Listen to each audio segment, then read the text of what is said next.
దీనికి సంబంధించినటువంటి subject classes already పెట్టడం జరిగింది. అవి చూసుకునే ఒక ప్రయత్నం చేయండి.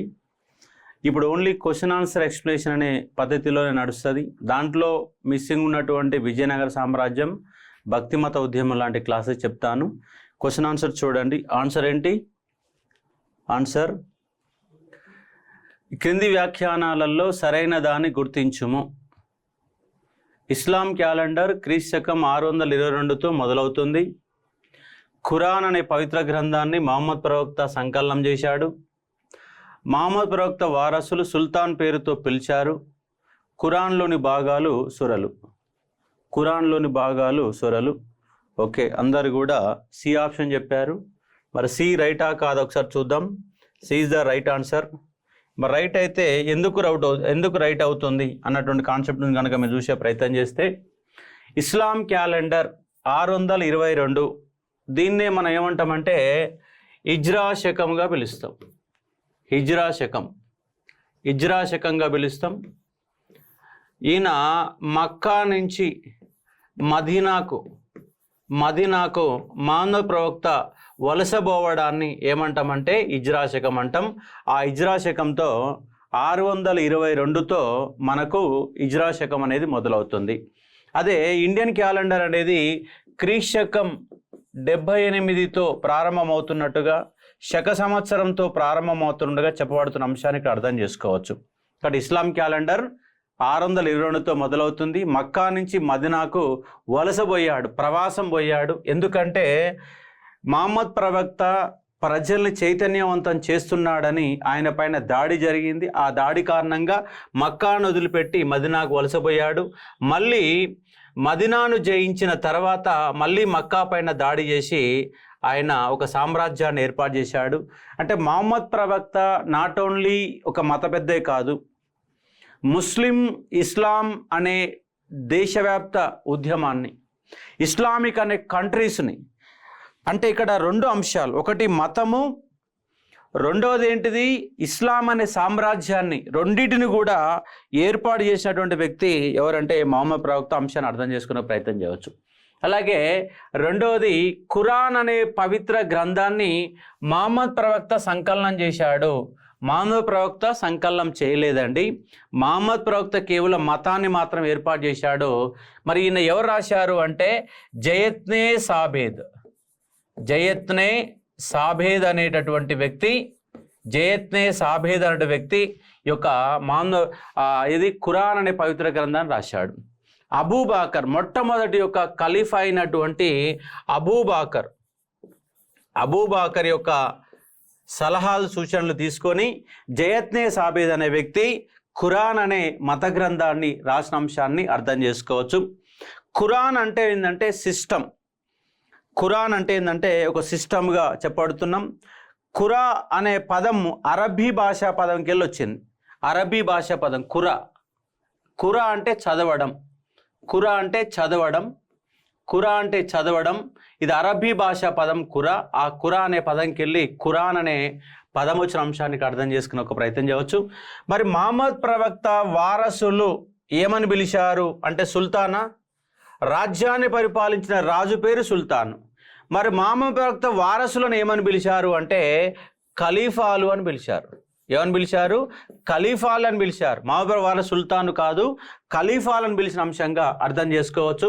కాబట్టి C is the wrong answer, B is the wrong answer.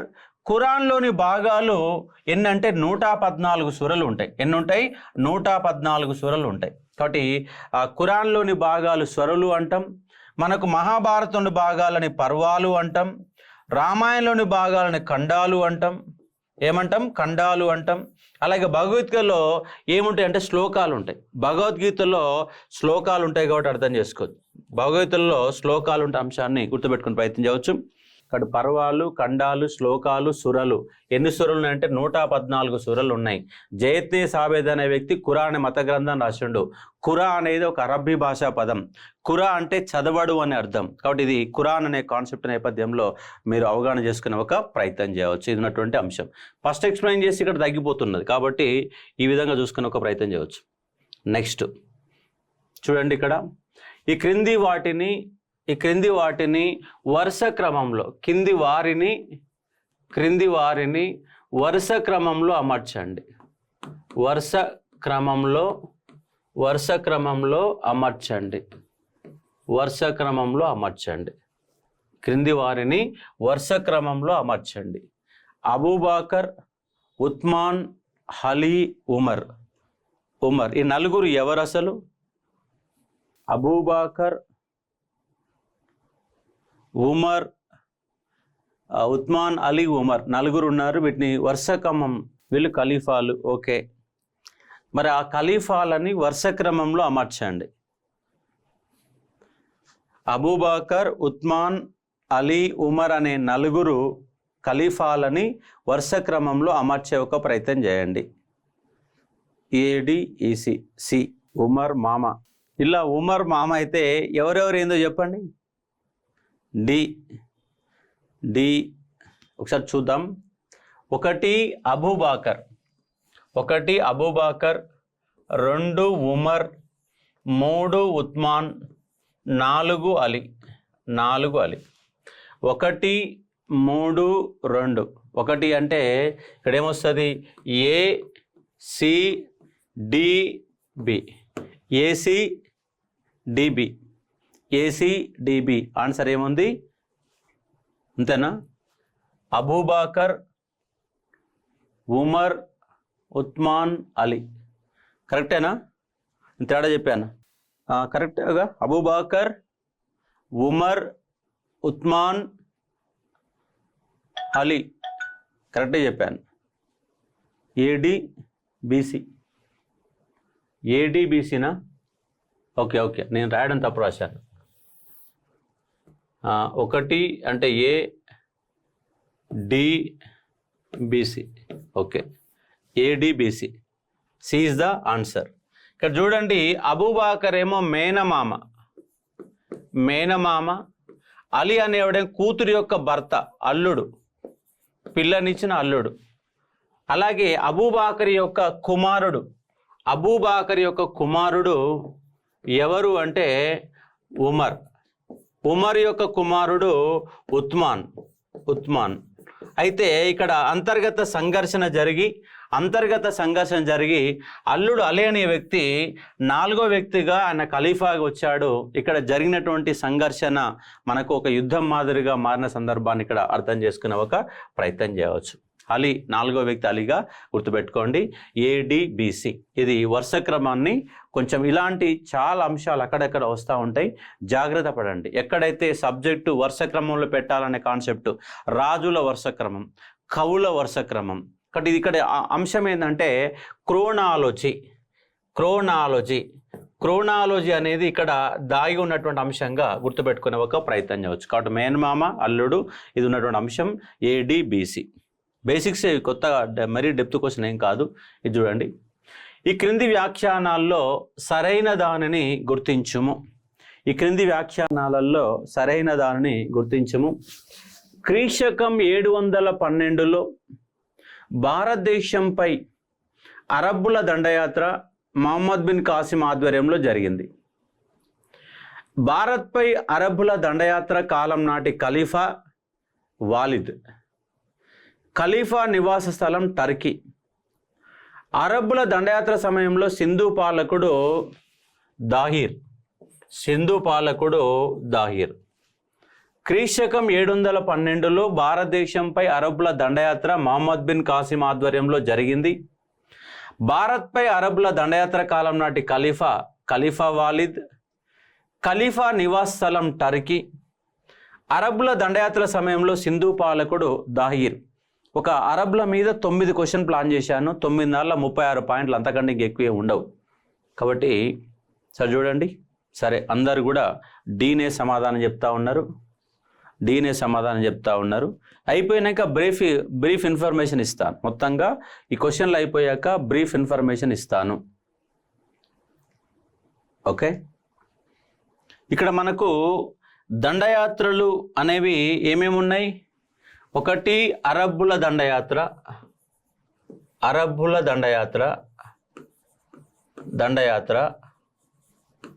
2 Ghazni దండయాత్ర, గజనీ దండయాత్ర. 3 గోరీ దండయాత్ర, గోరీ దండయాత్ర. ఈ 3 ముస్లింల ఇన్వేషన్స్గా, ముస్లింల దండయాత్ర నేపథ్యంలో మనకు ఒక చాప్టర్ ఉంటుంది. ఇక్కడ గోరీ అనంతరం వచ్చిన వాళ్ళే ఢిల్లీ సుల్తానులు. అంటే మనం ఇప్పటి వరకు చూసినటువంటి పరిపాలన కంప్లీట్గా హిందూ సామ్రాజ్యాల పరిపాలన చూసాం. ఇప్పుడు చూసేదంతా ఏంటంటే ముస్లింల దండయాత్ర, ముస్లింల యొక్క పరిపాలన చూస్తాం, ముస్లింల యొక్క పరిపాలన చూస్తాం. మరి ముస్లింలకు సంబంధించి ఏ అంశాలు ఉన్నాయి ఒకసారి చూడండి. గోరీ దండయాత్ర, అలే మాదిరిగా ఢిల్లీ సుల్తానులు, ఢిల్లీ సుల్తానులు, మొఘలాయులు, మొఘలాయులు, మొఘలాయులు. అలాగే మరొక 6వ అంశం కూడా ఉన్నది. ఏంటి ముస్లింలకు సంబంధించి 6వ అంశం ఏంటి చెప్పండి. ముస్లింలకు సంబంధించి 6వ అంశం ఏంటంటే ఇక్కడ మీరు బహుమనీలు అనే చాప్టర్ చూసుకోవచ్చు. బహుమనీలు, బహుమనీలు అనే చాప్టర్ చూసుకోవచ్చు. ఇది ఇండియన్ హిస్టరీలో ఇస్లాంకు సంబంధించి ముస్లింలకు సంబంధించినటువంటి రాజులు, రాజ్యాలు, వాళ్ళ యొక్క నిర్మాణాలు, వాళ్ళ యొక్క మతము, వాళ్ళ యొక్క సాహిత్యము, ఇది ఇస్లాం సంబంధించినటువంటి. అదే మీకు తెలంగాణ హిస్టరీలో కనుక చూసుకుంటే మీకు కుతుబుషాయిలు, కుతుబుషాయిలు, అదేవిధంగా తెలంగాణలో మొఘలాయులు, తెలంగాణలో మొఘలాయులు, అలాగే ఆసఫ్జాయిలు, ఆసఫ్జాయిలు, ఆసఫ్జాయిలు. ఇది మొత్తంగా మీరు చరిత్రలో చూసేటటువంటి ఇస్లామిక్ సంబంధించినటువంటి కాన్సెప్ట్ ఆఫ్ ఐడియాలజీ. చాలా ఇంపార్టెంట్ ఇస్లాం ఆఫ్ కాన్సెప్ట్ అని. ఇక్కడ చూడండి, ఈ అరబ్బుల దండయాత్ర నుంచి గోరీ దండయాత్రల వరకు మనకు 2 మార్కులు వస్తాయి. అలాగే ఢిల్లీ సుల్తాన్ల పైన 2 మార్కులు, మొఘలాయుల పైన 2 మార్కులు, బహుమనీల పైన 1 మార్కు. 2, 2, 4, 2, 6, 1, 7. ఇండియన్ హిస్టరీలో 7 మార్క్స్ రావడానికి ఆస్కారం ఉన్నటువంటి ఇస్లామిక్ యొక్క పరిపాలన గురించి అర్థం చేసుకునే ఒక ప్రయత్నం చేయవచ్చు. ఒకటి అరబ్బుల దండయాత్ర, గజనీ దండయాత్ర.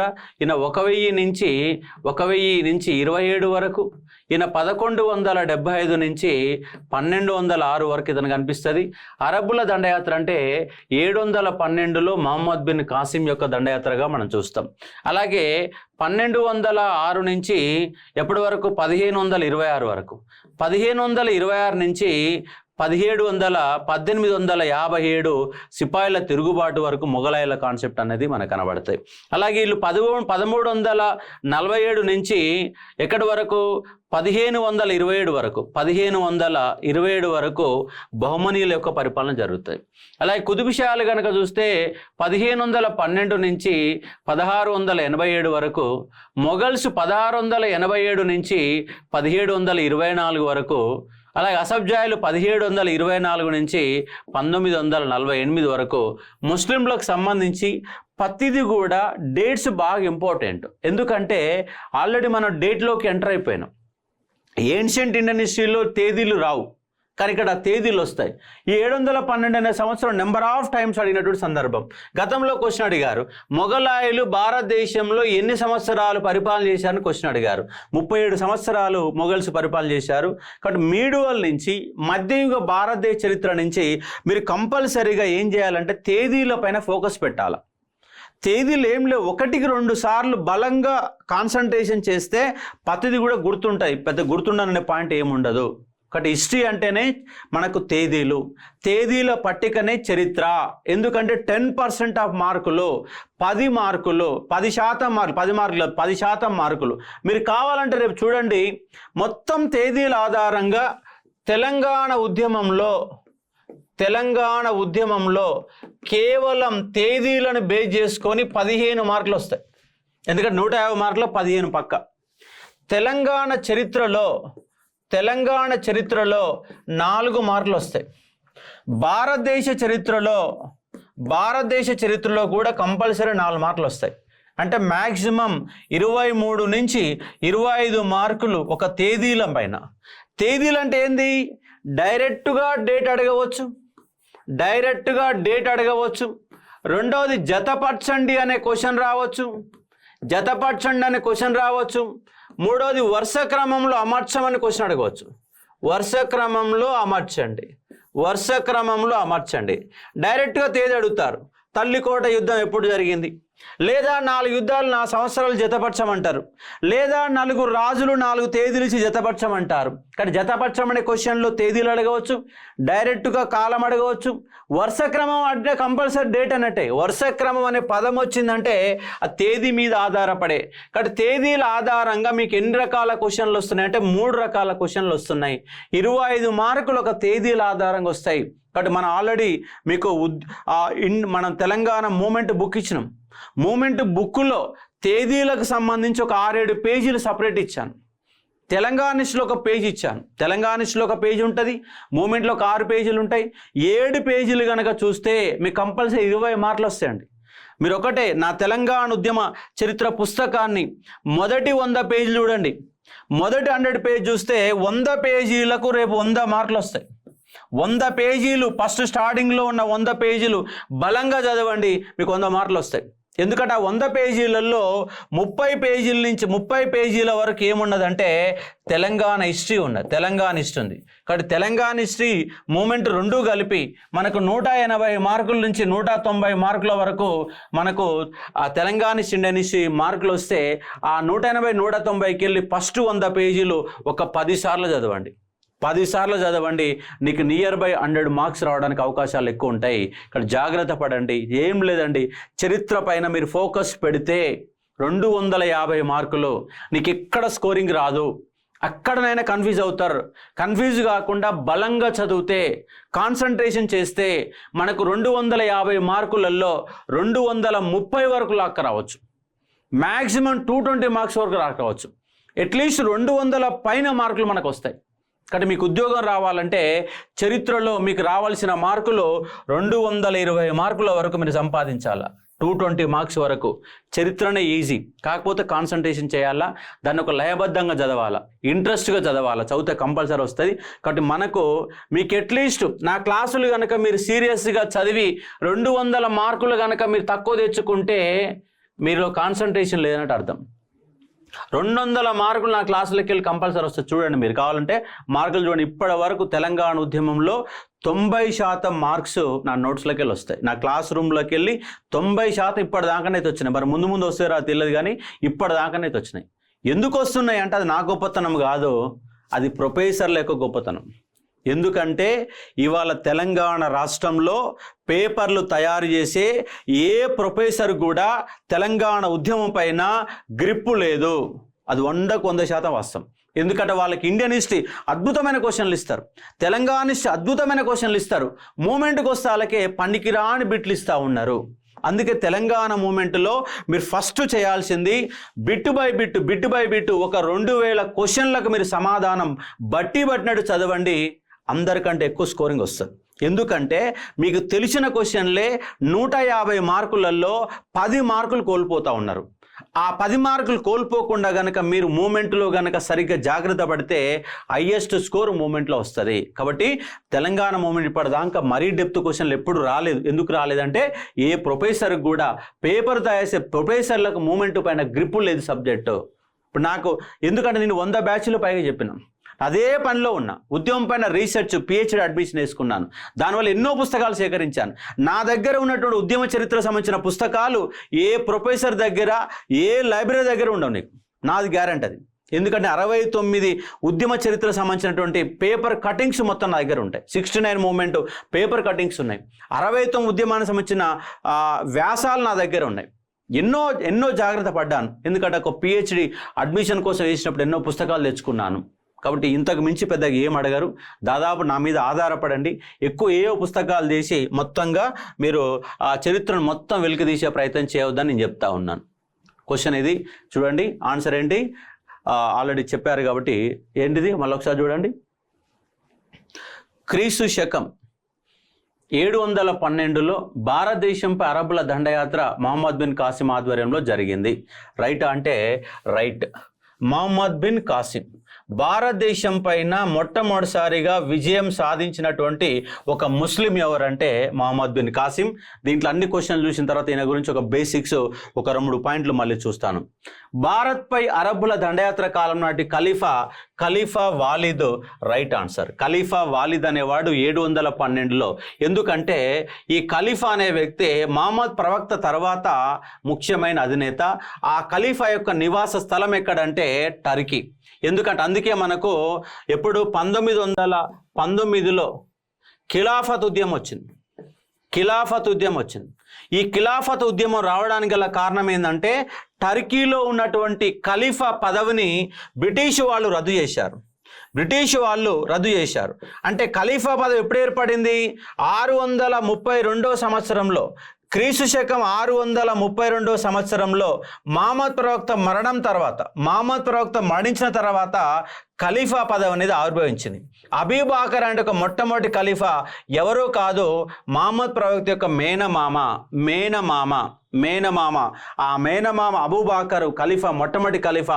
632 సంవత్సరంలో ఖలీఫా పదవి ఏర్పడితే ఖలీఫా పదవి రద్దయింది ఎప్పుడంటే 1919లో.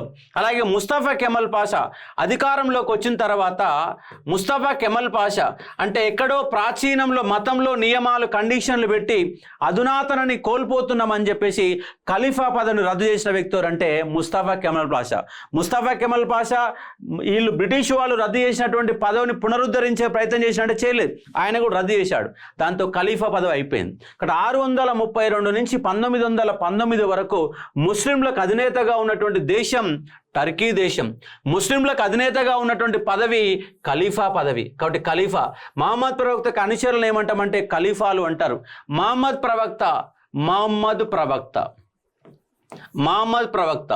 ఈ మహమ్మద్ ప్రవక్త కాబట్టి మహమ్మద్ ప్రవక్త యొక్క మతాన్ని పాటించినటువంటి ఇస్లాం మతాన్ని పాటించిన వాళ్ళని ఏమంటారంటే మహమ్మదీయులు అంటారు. మహమ్మద్ ప్రవక్త మహమ్మదీయులుగా పిలిచారు. ఇక్కడ అల్లా అనే వ్యక్తి, అల్లాకి మధ్య అనుచరుడు. ఇక్కడ అల్లా ఉన్నాడు, ఇక్కడ ప్రజలు ఉన్నారు. ఈ అల్లా మధ్య ప్రజల మధ్య అనుచరుడు ఎవరంటే మహమ్మద్ ప్రవక్త. నేనొక దైవ దూతను, ఈ దైవానికి నేను దూతను.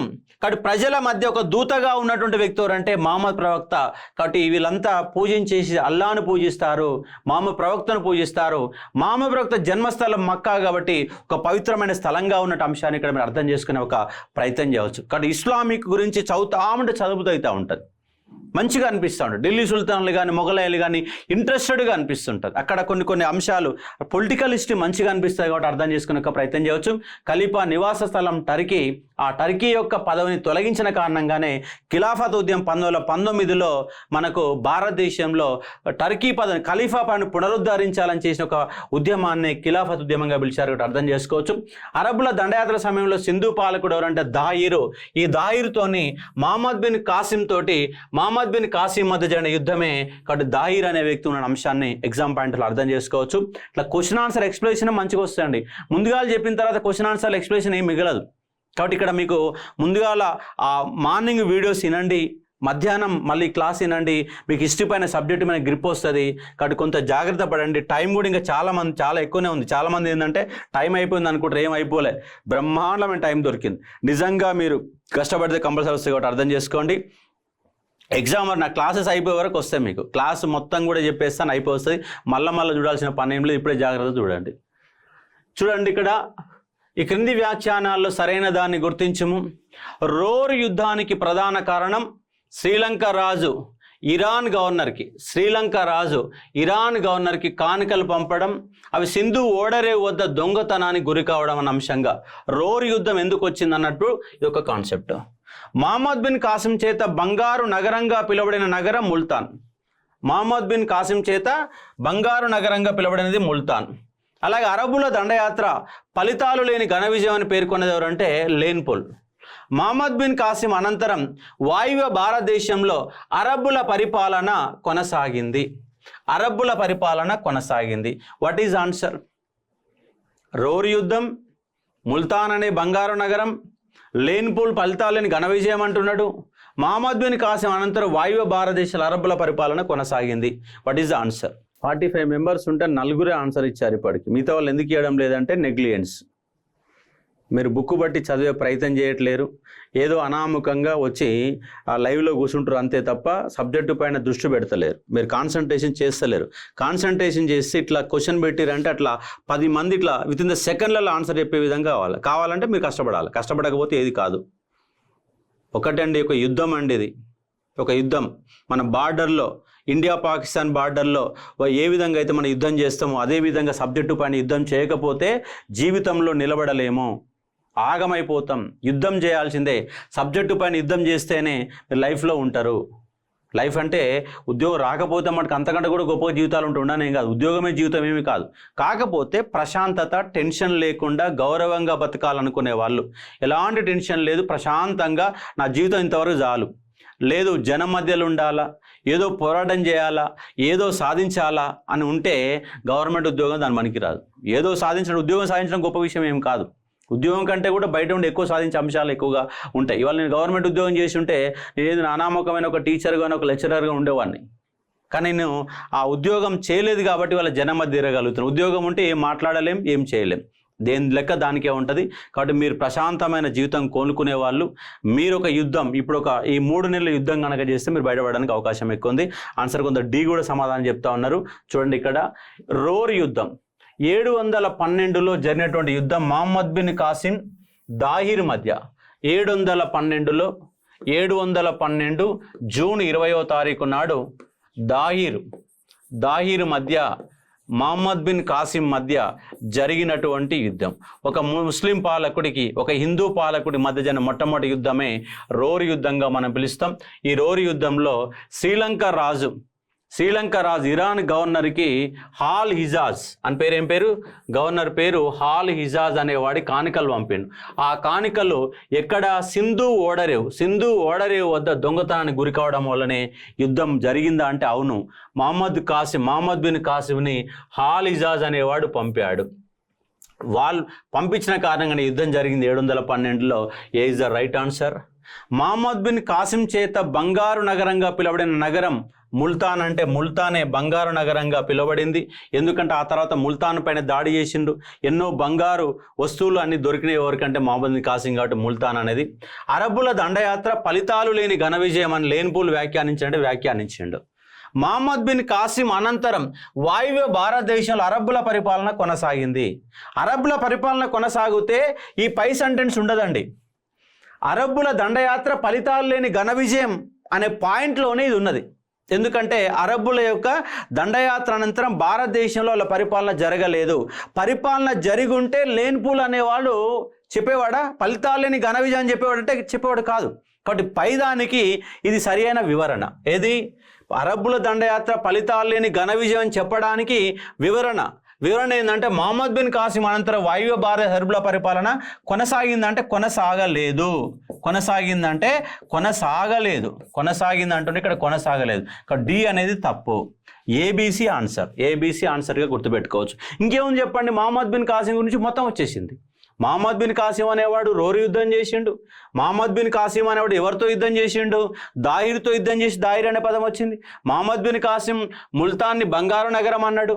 మహమ్మద్ బిన్ కాసిం వచ్చిండు పోయిండు తప్ప ఫలితాలని ఘన విజయం అన్నాడు. ఇంక అంతకంటే ఎక్కువ ఉంది, ఇదే పాయింట్స్, అంతకంటే ఎక్కువ ఉండదు కాబట్టి అర్థం చేసుకోవచ్చు.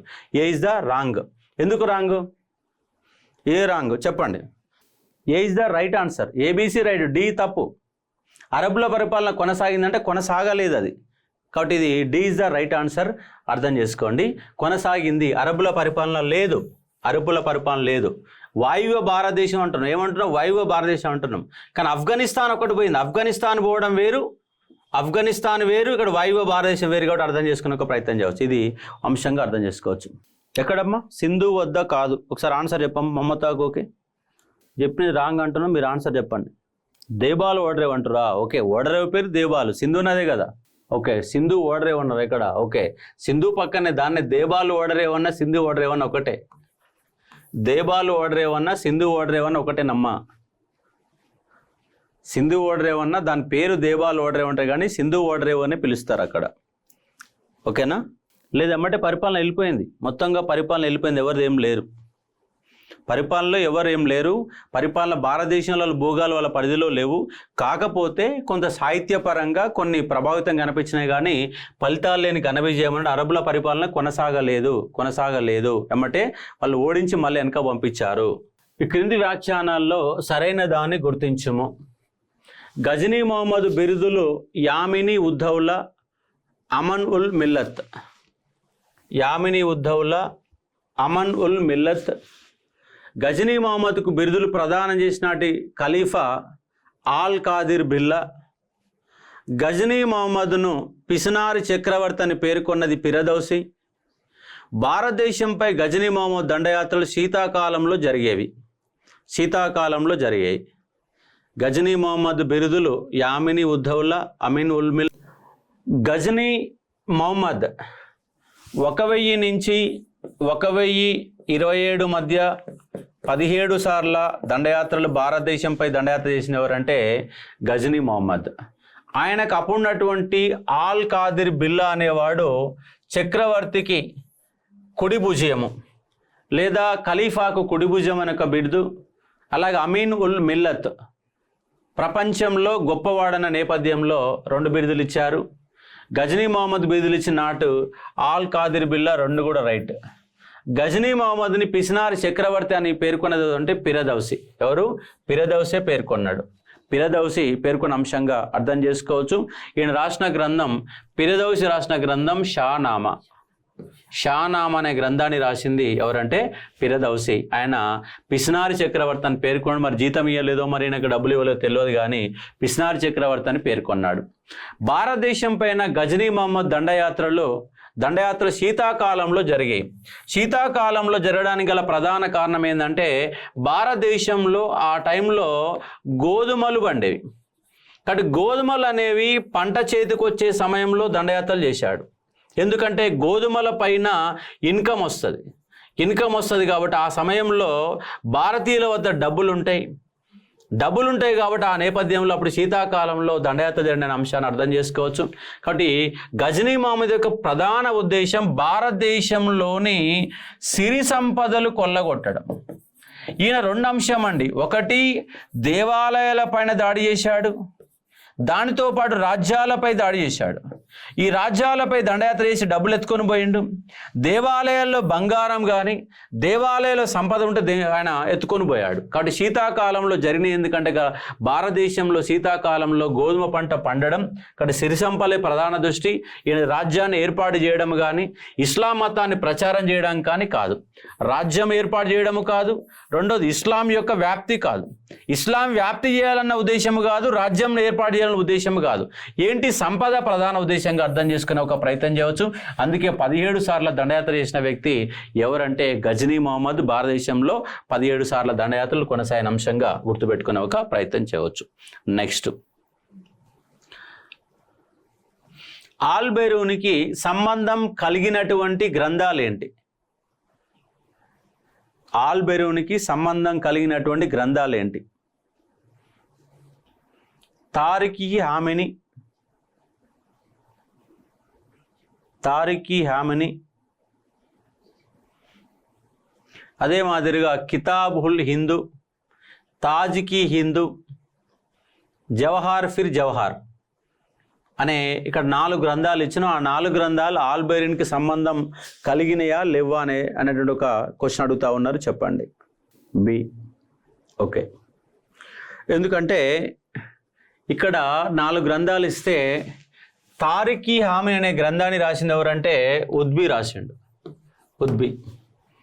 రాశాడు. ఇక్కడ చూడండి యామిని ఉద్దౌలా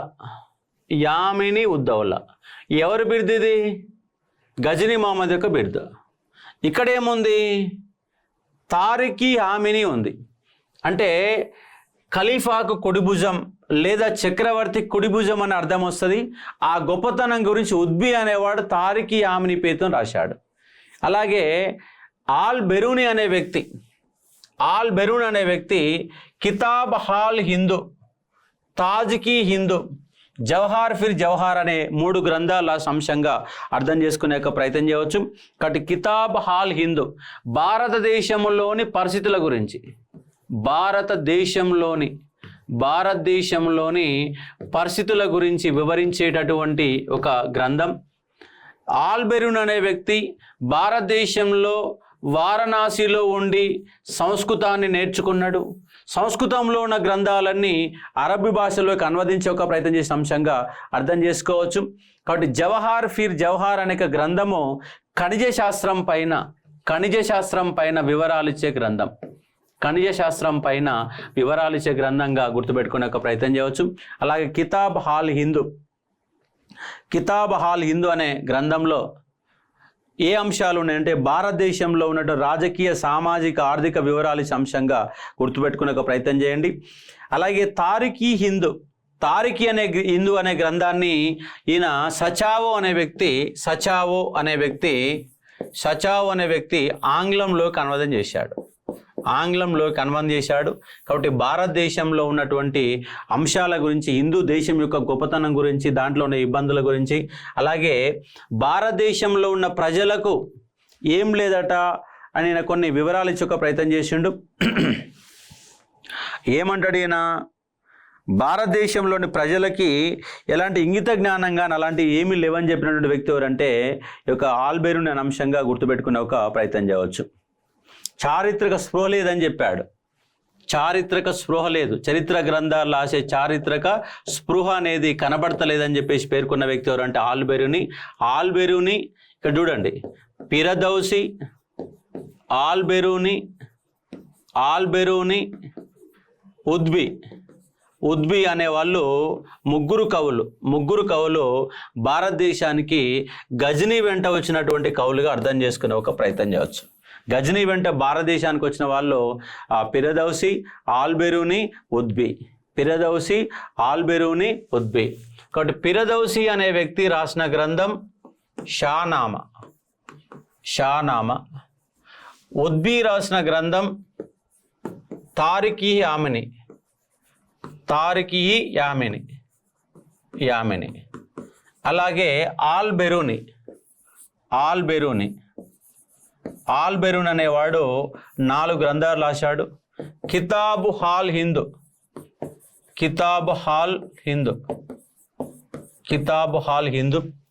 అలాగే తాజికీ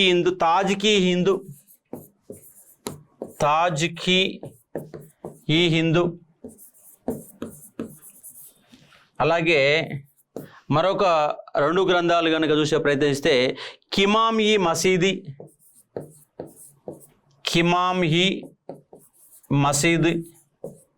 మసూది. ఈ గ్రంథం ఖగోళ శాస్త్రం పైన వివరాలు ఇచ్చే గ్రంథంగా అర్థం చేసుకోవచ్చు. అలాగే జవహార్ ఫిర్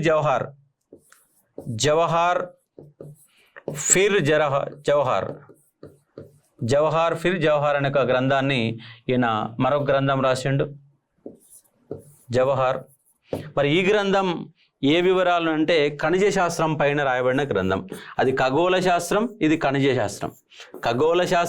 ఖనిజ శాస్త్రం కితాబు హిందూ యొక్క భారతదేశంలో ఉన్నట్టు రాజకీయ, సామాజిక పరిస్థితుల గురించి వివరించాడు. అలాగే దీంట్లో కూడా భారతదేశంలో ఉన్నటువంటి అన్ని అంశాల గురించి రాయబడిన గ్రంథంగా గుర్తుపెట్టుకోవచ్చు. పిరదౌసి, ఉద్బి, ఆల్బెరూని. అంటే మీకు ఎగ్జాములో గజనీ మహమ్మద్ పైన క్వశ్చన్లు పడే సందర్భంలో ఒకవేళ పొలిటికల్ హిస్టరీ పైన క్వశ్చన్ అడగకపోతే ఈ సాహిత్య రచన పైన క్వశ్చన్ అడుగుతారు. కాబట్టి ఇక్కడ అరబ్బుల దండయాత్ర నేపథ్యంలో మీరు గుర్తుపెట్టుకోవాల్సిన పాయింట్స్ ఈ యొక్క సాహిత్య సృష్టి పైన కాన్సెప్ట్ని గుర్తుపెట్టుకోండి. ఇదే మనం గుర్తుపెట్టుకోవాలి. ఇది గుర్తుండదు. ఏం గుర్తుండదు అంటే ఈ గ్రంథాల పేరు గుర్తుండదు, మర్చిపోవడానికి అవకాశాలు ఎక్కువ ఉన్నాయి. షానామ్ అనేది అందరికీ గుర్తుంటుంది, కానీ తారిఖీ యామిని అని గుర్తుపెట్టుకునే ప్రయత్నం చేయవచ్చు. యామిని యొక్క అంశాల గురించి, ఇక్కడ గజనీ యొక్క గొప్పతనం గురించి వివరించబడే గ్రంథం తారిఖీ యామిని అనే అంశంగా గుర్తుపెట్టుకోండి. ఇదే సాహిత్యం ఇక్కడనే బిట్టుపడుతుంది. బిట్టు వస్తే పోవడానికి ఎక్కువ అవకాశం ఉన్నటువంటి సందర్భం. కితాబ్ హాల్ హిందూ, తాజికీ హిందూ, కిమామ్-ఈ మసూది, జవహార్ ఫిర్ జవహార్. ఒకసారి 4 సార్లు గట్టిగా అరవండి, కంపల్సరీగా గుర్తుండడానికి అవకాశాలు ఎక్కువ ఉంటాయి. అంటే ఎక్కడైతే ఇక్కడ మీరు రోర్ యుద్ధం అందరు చెప్తారు, దాహీరు అందరు చెప్తారు, కానీ ఇక్కడ మనం పోయేటటువంటి ఏరియా ఏంటంటే ఈ గ్రంథాలే మనకు మిస్గైడ్ చేస్తాయి, మనల్ని ఆగం చేసే పాయింట్. ఎందుకంటే ఇవి ముస్లింలకు సంబంధించినటువంటి గ్రంథ రచన, ముస్లింలకు సంబంధించిన గ్రంథ రచన కాబట్టి చికాకు పెడుతుంది. ఇక్కడ ఎక్కడైతే ఇస్లామిక్ గ్రంథాలు వస్తే అక్కడ కొంచెం ఓపికతోని మొత్తంగా ఢిల్లీ సుల్తానులు, మొఘలాయిలు మరి ఇక్కడ ఉన్నటువంటి గ్రంథాలన్నీ ఒక 2 పేజీలలో రాసుకోండి. ఒక్కొక్క గ్రంథం యొక్క వివరాలు రాసుకోండి, కవికి సంబంధించిన వివరాలు రాసుకోండి. ముందుగా కవి ఎవడు అనే కాన్సెప్ట్ రావాలా, రెండవది రాసిన గ్రంథాలు ఏంటి, ఆ గ్రంథంలో వివరాలు ఏమున్నాయి అనేది కనుక మీరు ఢిల్లీ సుల్తాన్లు, మొఘలాయిలు, అరబ్బుల దండయాత్రకు సంబంధించి ఒక 30-40 గ్రంథాలు కనుక బట్టి పడితే మీరు ఖచ్చితంగా 2 బిట్లు వస్తాయి. 2టికి 2 చేయగలిగితే మనకు అందరికంటే హైయెస్ట్ స్కోర్ రావడానికి అవకాశాలు ఎక్కువ ఉంటాయి. ఒకటే మనకు ఇండియన్ హిస్టరీలో బిట్టు పోతుంది అంటే అది ఎక్కడ పోతుంది అంటే గ్రంథాలపైనే బిట్టు పోతున్న అంశంగా గుర్తుపెట్టుకుని, అది ఇస్లామిక్ గ్రంథాలు, అది హిందూ గ్రంథాలు వస్తే మనం గుర్తుపెట్టుకుంటాం అంటే 100% గుర్తుపెట్టుకుంటాం. ఇక్కడ చూడండి, నెక్స్ట్ గజనీ మహమ్మద్ సంబంధించిన మరో క్వశ్చన్. వైహిందూ యుద్ధము 1008 ADలో జరిగింది. గజనీ మహమ్మద్ దండయాత్ర ప్రధానమైన సోమనాథ దేవాలయంపై దండయాత్ర. వారణాసిలో కొంతకాలం ఉండి సంస్కృతం నేర్చుకున్న గజనీ మహమ్మద్ ఆస్థాన చరిత్రకారుడు ఆల్బెరూని. మహమ్మద్ గోరి భారతదేశంపై దండయాత్ర చేసింది ముల్తాన్పై. మహమ్మద్ గోరి భారతదేశంపై దండయాత్ర చేసింది ముల్తాన్పై. జాగ్రత్తగా చెప్పండి. చూద్దాం క్వశ్చన్ ఆన్సర్ చూద్దాం. ఇక్కడ చూడండి, వైహిందూ యుద్ధం ఆనందపాలుడు. వైహిందూ యుద్ధం గజనీ మహమ్మదు ఎవరిని ఓడించాడంటే ఆనందపాలుడు ఓడించాడు. షాహీ వంశం అని నేను చెప్పాను. షాహీ వంశం ఏ ప్రాంతాన్ని పరిపాలించిందంటే పంజాబు, పశ్చిమ పంజాబు మరియు ముల్తాన్ లాంటి ప్రాంతాలని పరిపాలించిన ఒక రాజ్యం ఏంటంటే షాహీ వంశం. ఆ షాహీ వంశానికి సంబంధించినటువంటి వ్యక్తి ఎవరంటే ఆనందపాలుడు. ముందుగాల జయపాలుడు తర్వాత సుఖపాలుడు తర్వాత ఆనందపాలుడు. జయపాలుడిని ఓడించిన నేపథ్యంలో ఆనందపాలుడిని అక్కడ రాజ్యానికి వచ్చిన వాడు ఆనందపాలుడు మధ్య గజనీ మహమ్మద్ జరిగిన యుద్ధమే వైహిందూ యుద్ధము. ఎప్పుడంటే 1008లో జరిగిందా అంటే జరిగింది. రెండోది గజనీ మహమ్మద్ దండయాత్ర ప్రధానమైన సోమనాథ్ దేవాలయంపై దండయాత్ర 1025-26లో జరిగిన యొక్క దండయాత్ర. భారతదేశంలోనే ధనవంతమైన టెంపుల్ సోమనాథ టెంపుల్. మొదటి భీమదేవుడు అనేవాడు సోలంకి రాజు అయినటువంటి గుజరాత్ పాలకుడైనటువంటి అనిల్వాడ్ వీళ్ళ యొక్క రాజధాని ఏంటంటే అనిల్వాడ్ కేంద్రంగా గుజరాత్ను పరిపాలిస్తున్న మొదటి భీమదేవుడి కాలంలో సోలంకి రాజు అనేవాడు పరిపాలన చేస్తున్నాడు. ఆ సమయంలో గజనీ మహమ్మద్ దండయాత్ర ప్రధానమైనది 1025-26లో జరిగిన దండయాత్రగా అర్థం చేసుకునే ప్రయత్నం చేయవచ్చు. కాబట్టి బి ఇస్ ద రైట్ ఆన్సర్గా అవగాహన చేసుకునే ప్రయత్నం చేయవచ్చు. అలాగే వారణాసిలో కొంతకాలం ఉండి సంస్కృతంని నేర్చుకున్న వ్యక్తి ఎవరంటే ఆల్బెరూని అంటే ఇప్పుడే చెప్పాను, ఆల్బెరూని రైట్ ఆన్సర్. మహమ్మద్ గోరి భారతదేశంపై దండయాత్ర చేసింది ముల్తాన్ పైన చేసిండు. 1175లో ప్రధానంగా ముల్తాన్ పైన దండయాత్ర చేశాడు. డి కూడా రైట్ ఆన్సర్. కాబట్టి ఆన్సర్ ఏంటంటే ABCD అనేది ఆన్సర్. సి చెప్పారు, ABC చెప్పారు. డి ఎందుకు తప్పు ప్లీజ్ ఎక్స్ప్లెనేషన్. మహమ్మద్ గోరి అండి ఇక్కడ నేను ఇచ్చింది చివరి ఆప్షన్ మహమ్మద్ గోరి, గజనీ కాదు గోరి ఇచ్చాను. అని తేడా సి చెప్పారు. సి ఎందుకు చెప్పారు? Any person explanation? Okay right. D is the right ఆన్సర్గా చూసుకునే ఒక ప్రయత్నం చేయవచ్చు. D is the right answer. Muhammad Ghori అండి ఇక్కడ గజనీ కాదు గోరి అడిగాను. మీరు కనుక గజనీ అని పొరపాటు పడితే డి ఈజ్ ద తప్పు సమాధానంగా మారడానికి అవకాశాలు ఎక్కువ ఉంటాయి కాబట్టి అర్థం చేసుకోవచ్చు. నెక్స్ట్, మహమ్మద్ గోరి కొక్కర్లో అనే స్థానిక గిరిజన జాతి దాడిలో మరణించాడు. తారిక్ హాల్ హిందూ అనే గ్రంథాన్ని ఆంగ్లంలోకి అనువదించిన సచావో.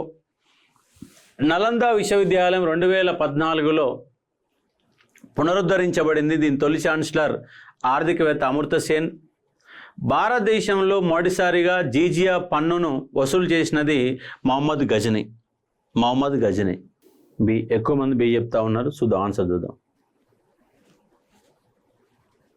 ఓకే, మహమ్మద్ గోరి 1205 సంవత్సరంలో ఆయన భారతదేశంపై దండయాత్ర చేసి తిరుగు ప్రయాణం వెళ్తున్నప్పుడు కొక్కర్లు అనేవాళ్ళు దండయాత్ర చేస్తే, కొక్కర్లు అనే స్థానిక గిరిజన దండయాత్ర చేస్తే ఆయన చనిపోయాడంటే చనిపోయిండు. ఆయన చనిపోయిండు కాబట్టే కుతుబుద్దీన్ ఐబక్ అనేవాడు భారతదేశంలో రాజ్యాన్ని ఏర్పాటు చేసిండు.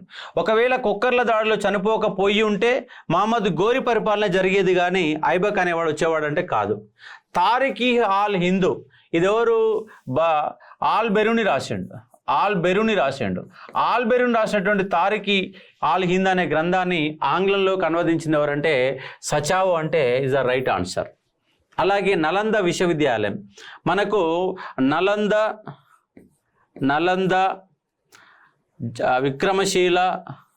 విక్రమశీల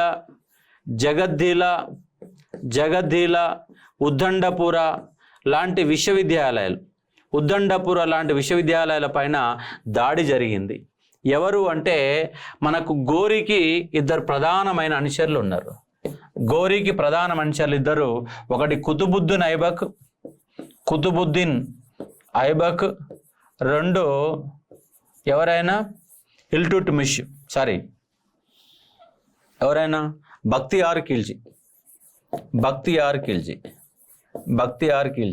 ఈ బక్తియార్ ఖిల్జీ అనేవాడు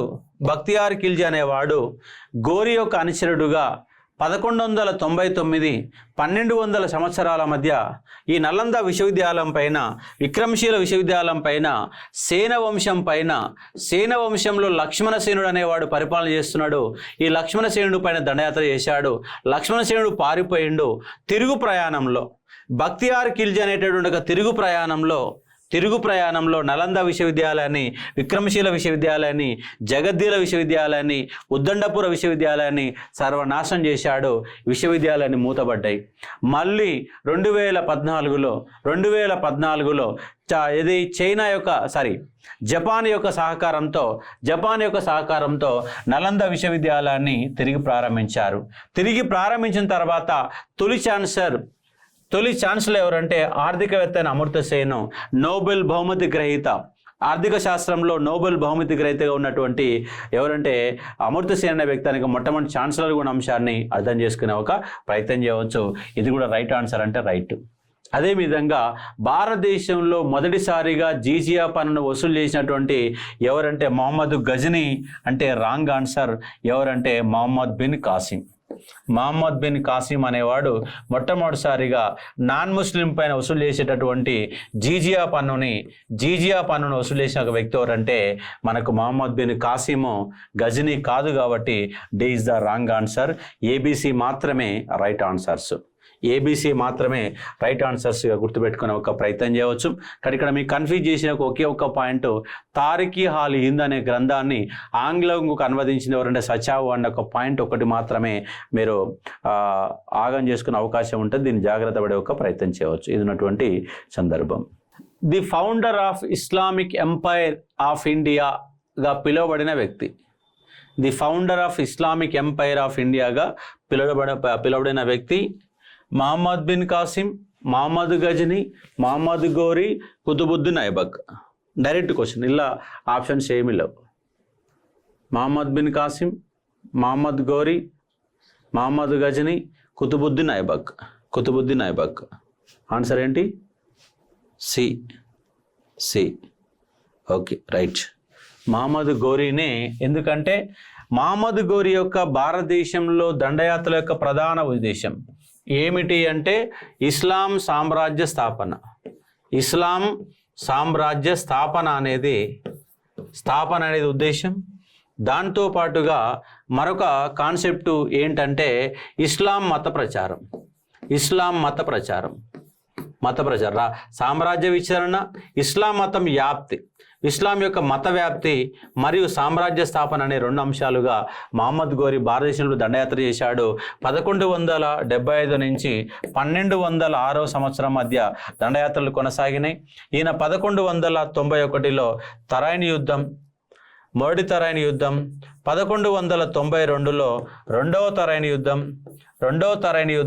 ఈ రెండు తరైన యుద్ధాలు అలాగే చందావారి యుద్ధాలలో అందరినీ ఓడించేసి భారతదేశంలో ఇస్లాం సామ్రాజ్య స్థాపనకు ఆయన బలమైన పునాదులు వేశాడు. అందుకే the founder of Islamic empire of ఇండియాగా పిలుస్తాం. ఇక్కడ మహమ్మద్ గోరి గనక భారతదేశం పైన దండయాత్రలు లేకపోయి ఉంటే, రెండవ తరైన యుద్ధంలో పృథ్వీరాజ్ చౌహాన్ గనక ఓడిపోకపోయి ఉంటే భారతదేశంలో ఇస్లాం మతము లేదు, ముస్లింలు అనేవాళ్ళు లేరు. కాబట్టి భారతదేశంలో వాళ్ళ ముస్లింలు ఉండడానికి, ఇస్లాం మతం ఉండడానికి భారతదేశంలో దాదాపుగా 12 to 15% ఇస్లాం జనాభా ఉండడానికి గల ప్రధాన కారణం ఏంటంటే మహమ్మద్ గోరి కారణమైన యుద్ధం రెండవ తరైన యుద్ధం. ఆ రెండవ తరైన యుద్ధమే భారతదేశంలో ఇస్లాం యొక్క సామ్రాజ్య స్థాపన. తర్వాత ఢిల్లీ సుల్తాన్లు, మొఘలాయులు దాదాపుగా భారతదేశాన్ని 650 సంవత్సరాలు, అప్పటికి ఢిల్లీ సుల్తాన్ల కాలంలో ముస్లిం యొక్క జనాభా కేవలం 5% జనాభా మాత్రమే ఉంది. 5% జనాభా ఉన్నటువంటి ముస్లింలు 95% ఉన్నటువంటి హిందువులని దాదాపుగా 650 సంవత్సరాల పాటు పరిపాలన చేసే అంశంగా అవగాహన చేసుకునే ఒక ప్రయత్నం చేయవచ్చు. కుతుబుద్దీన్ ఐబక్ అనేవాడు ఢిల్లీ సుల్తానేట్ని ఏర్పాటు చేసినప్పటికీ దానికి గల ప్రధాన కారణం మహమ్మద్ గోరి. మహమ్మద్ బిన్ కాసిం ప్రధాన ఉద్దేశం ఒకటి నష్టపరిహారాన్ని వసూలు చేయడమే. మహమ్మద్ బిన్ కాసిం భారతదేశం పైన దండయాత్ర చేయడానికి గల ప్రధాన కారణము నష్టపరిహారాన్ని శ్రీలంక రాజు పంపినట్టు నష్టపరిహారాన్ని వసూలు చేయడమే ప్రధాన ఉద్దేశం. అలాగే గజనీ మహమ్మద్ యొక్క ప్రధాన ఉద్దేశం కూడా సంపదని కొల్లగొట్టడమే. చివరిగా వచ్చిన మహమ్మద్ గోరి యొక్క ప్రధాన ఉద్దేశం ఇస్లాం అనే మత వ్యాప్తి, ఇస్లాం అనే ఒక సామ్రాజ్య స్థాపన లాంటి అంశాలుగా మీరు అర్థం చేసుకునే ఒక ప్రయత్నం చేయవచ్చు. కాబట్టి మహమ్మద్ బిన్ కాసిం 712వ సంవత్సరంలో భారతదేశం పైన దండయాత్ర చేశాడు. రోర్ అనే యుద్ధం చేశాడు. రోర్ అనే యుద్ధంలో పాల్గొన్న వ్యక్తిగా అర్థం చేసుకోవచ్చు. దాయిర్తో యుద్ధం చేశాడు. ఈయనకు భార్య రాణీబాయి దాయిర్ అనే వాళ్ళు ఇద్దరు కూడా చనిపోయారు యుద్ధంలో. భారతదేశంలో మొట్టమొదటిసారిగా జీజియా పన్నును వసూలు చేసినటువంటి వ్యక్తి ఎవరంటే మహమ్మద్ బిన్ కాసిం. ముల్తాన్ అనే నగరాన్ని కూడా దోచుకున్నాడు. దీన్ని ఏమనంటే బంగారు నగరంగా పిలిచాడు. ఇక్కడ అరబ్బుల దండయాత్ర 636 నుంచి 712 మధ్య ఈ యొక్క అరబ్బుల యొక్క దండయాత్ర జరిగింది. మొట్టమొదటి దండయాత్రను అరబ్బుల దండయాత్ర అంటాం. గజనీ మహమ్మద్, గోరీ మహమ్మద్ అనే వాళ్ళు తురుష్కులు. కాబట్టి తురుష్కుల యొక్క దండయాత్రగా మనం పిలుస్తాం. కాబట్టి తురుష్కుల దండయాత్ర యొక్క ఫలితమే 1000 నుంచి 1027 వరకు ఆయన దండయాత్ర జరిగితే మళ్ళీ 150 సంవత్సరాల తర్వాత 150 years తర్వాత మళ్ళీ మహమ్మద్ గోరి యొక్క దండయాత్రలు కొనసాగిన అంశంగా అర్థం చేసుకోవచ్చు. కాబట్టి మధ్యయుగ భారతదేశంలో ఇస్లాం యొక్క రాక అనే కాన్సెప్ట్లో మనం చదివేటటువంటి 3 వ్యక్తుల యొక్క పర్సనల్ బయోగ్రఫీ చదవాలా. ఒకటి Mohammed bin Qasim, Muhammad Ghazni, Muhammad గోరి. ఈ 3 యొక్క వ్యక్తులు అనే వాళ్ళు మనకు కనబడతారు కాబట్టి అర్థం చేసుకునే ఒక ప్రయత్నం చేయవచ్చు. 9 క్వశ్చన్లు ఇచ్చినాం. ఆ 9 క్వశ్చన్ల మీద 36 పాయింట్లు మనకు వచ్చినాయి కాబట్టి ఆ 36 పాయింట్ల మీద మొత్తంగా మనకు ఈ 3 యొక్క అంశాలు మహమ్మద్ బిన్ కాసిం మరియు గజనీ మహమ్మద్, గోరీ మహమ్మద్ యొక్క ప్రస్తావన మనము మొత్తంగా చర్చించాం. కాబట్టి మళ్ళొక్కసారి మీరు పుస్తకాన్ని కనుక రెఫర్ చేయగలిగితే సరిపోతే, అంతకు మించి ఏముండదు కాబట్టి అర్థం చేసుకోవచ్చు. ఇది ఉన్నటువంటి కాన్సెప్ట్. నెక్స్ట్ మనము ఢిల్లీ సుల్తానేట్కి మనం పరిచయం చేసుకునే ప్రయత్నం చేద్దాం. చూడండి ఇక్కడ ఈ క్రింది వాటిని జతపరచుము.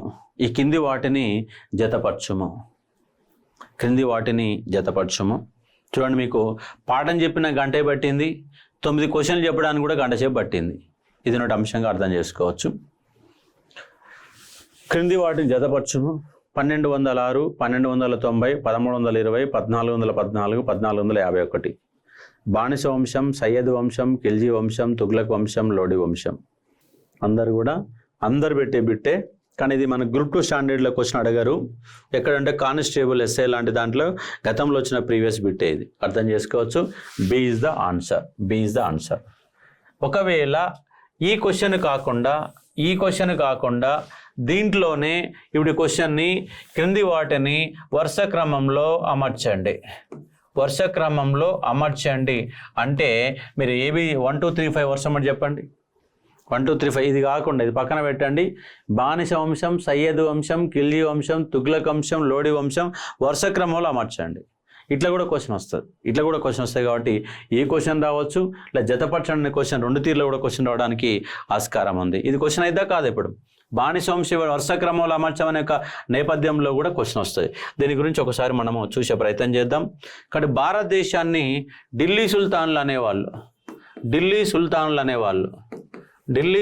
అనేవాళ్ళు ఏంటంటే 1206 నుంచి 1526 వరకు 320 సంవత్సరాల పాటు పరిపాలన చేశారు.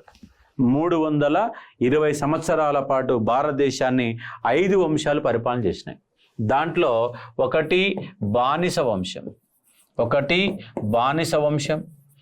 ఇది 1206 నుంచి 1290 వరకు పరిపాలన జరిగిన అంశంగా అర్థం చేసుకునే ప్రయత్నం చేయవచ్చు.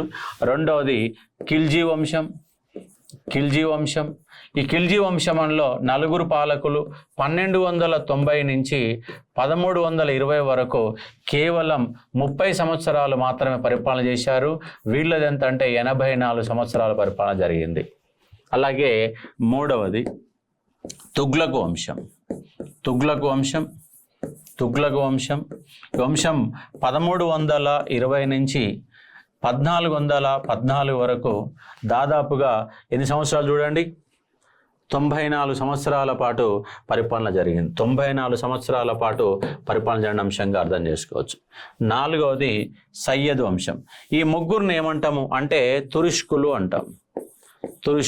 ఈ ముగ్గురు కూడా తురుష్క జాతికి సంబంధించిన వాళ్ళుగా అర్థం చేసుకోవచ్చు. అలాగే 4 సయ్యద్ వంశం.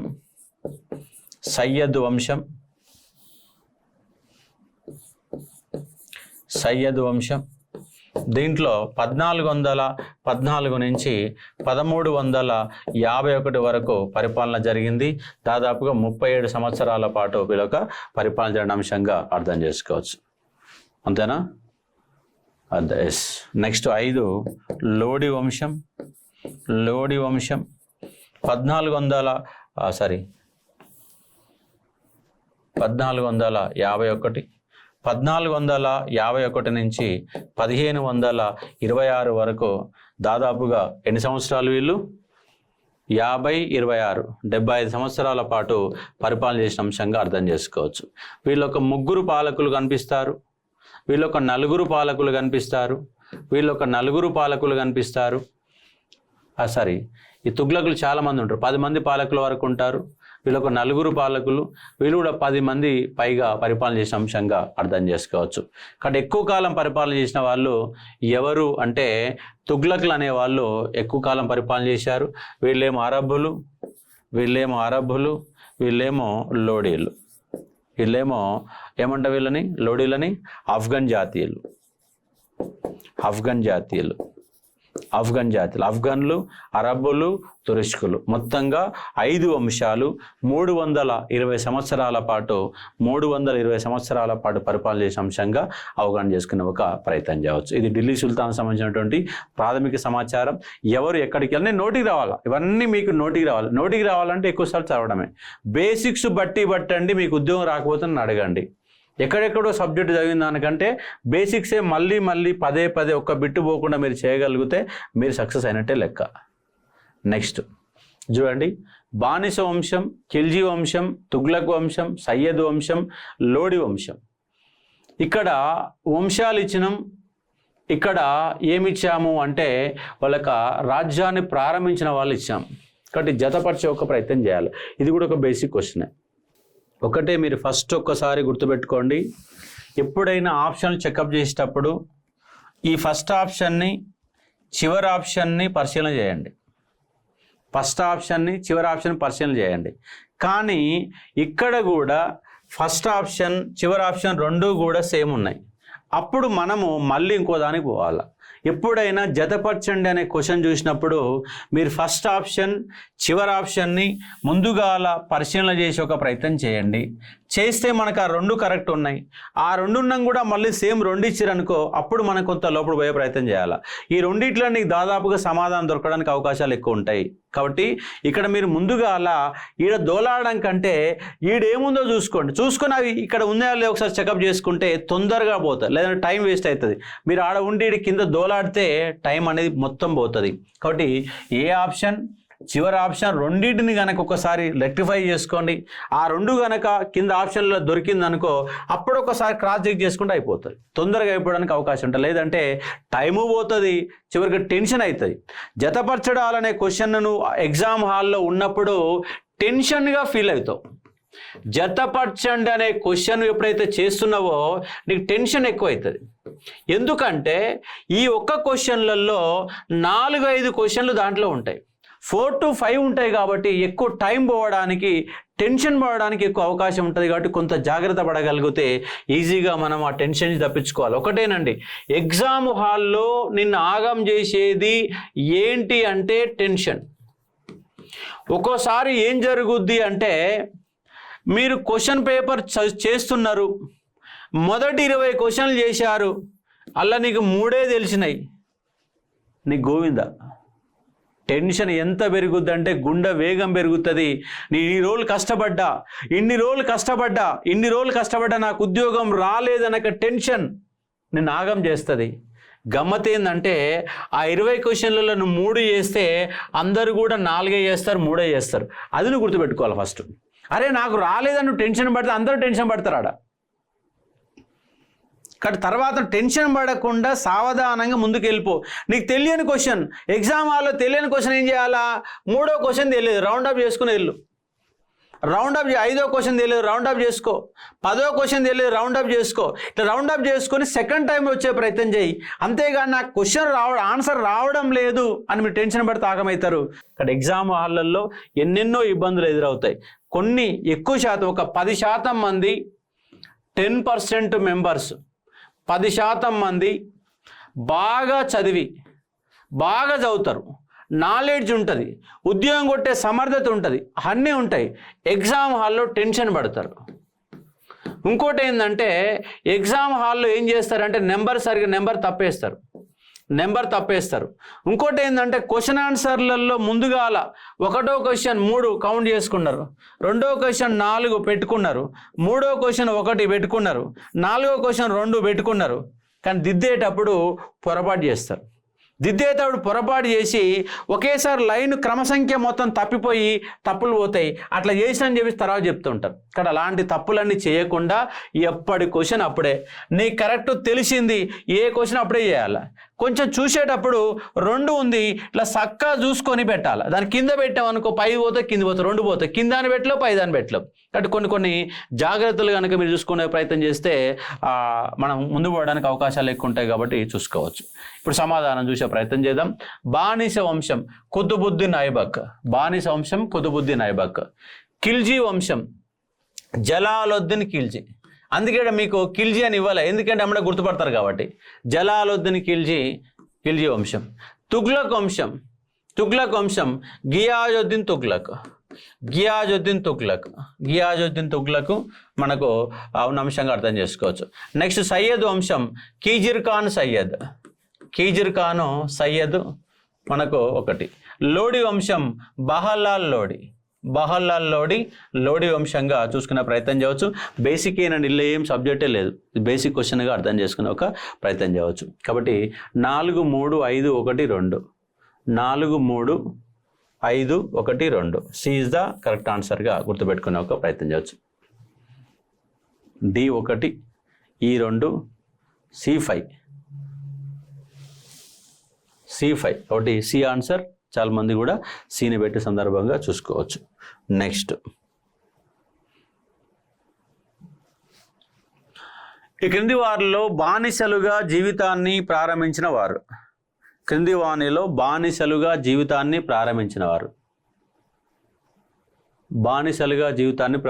వారు ఏబిడి.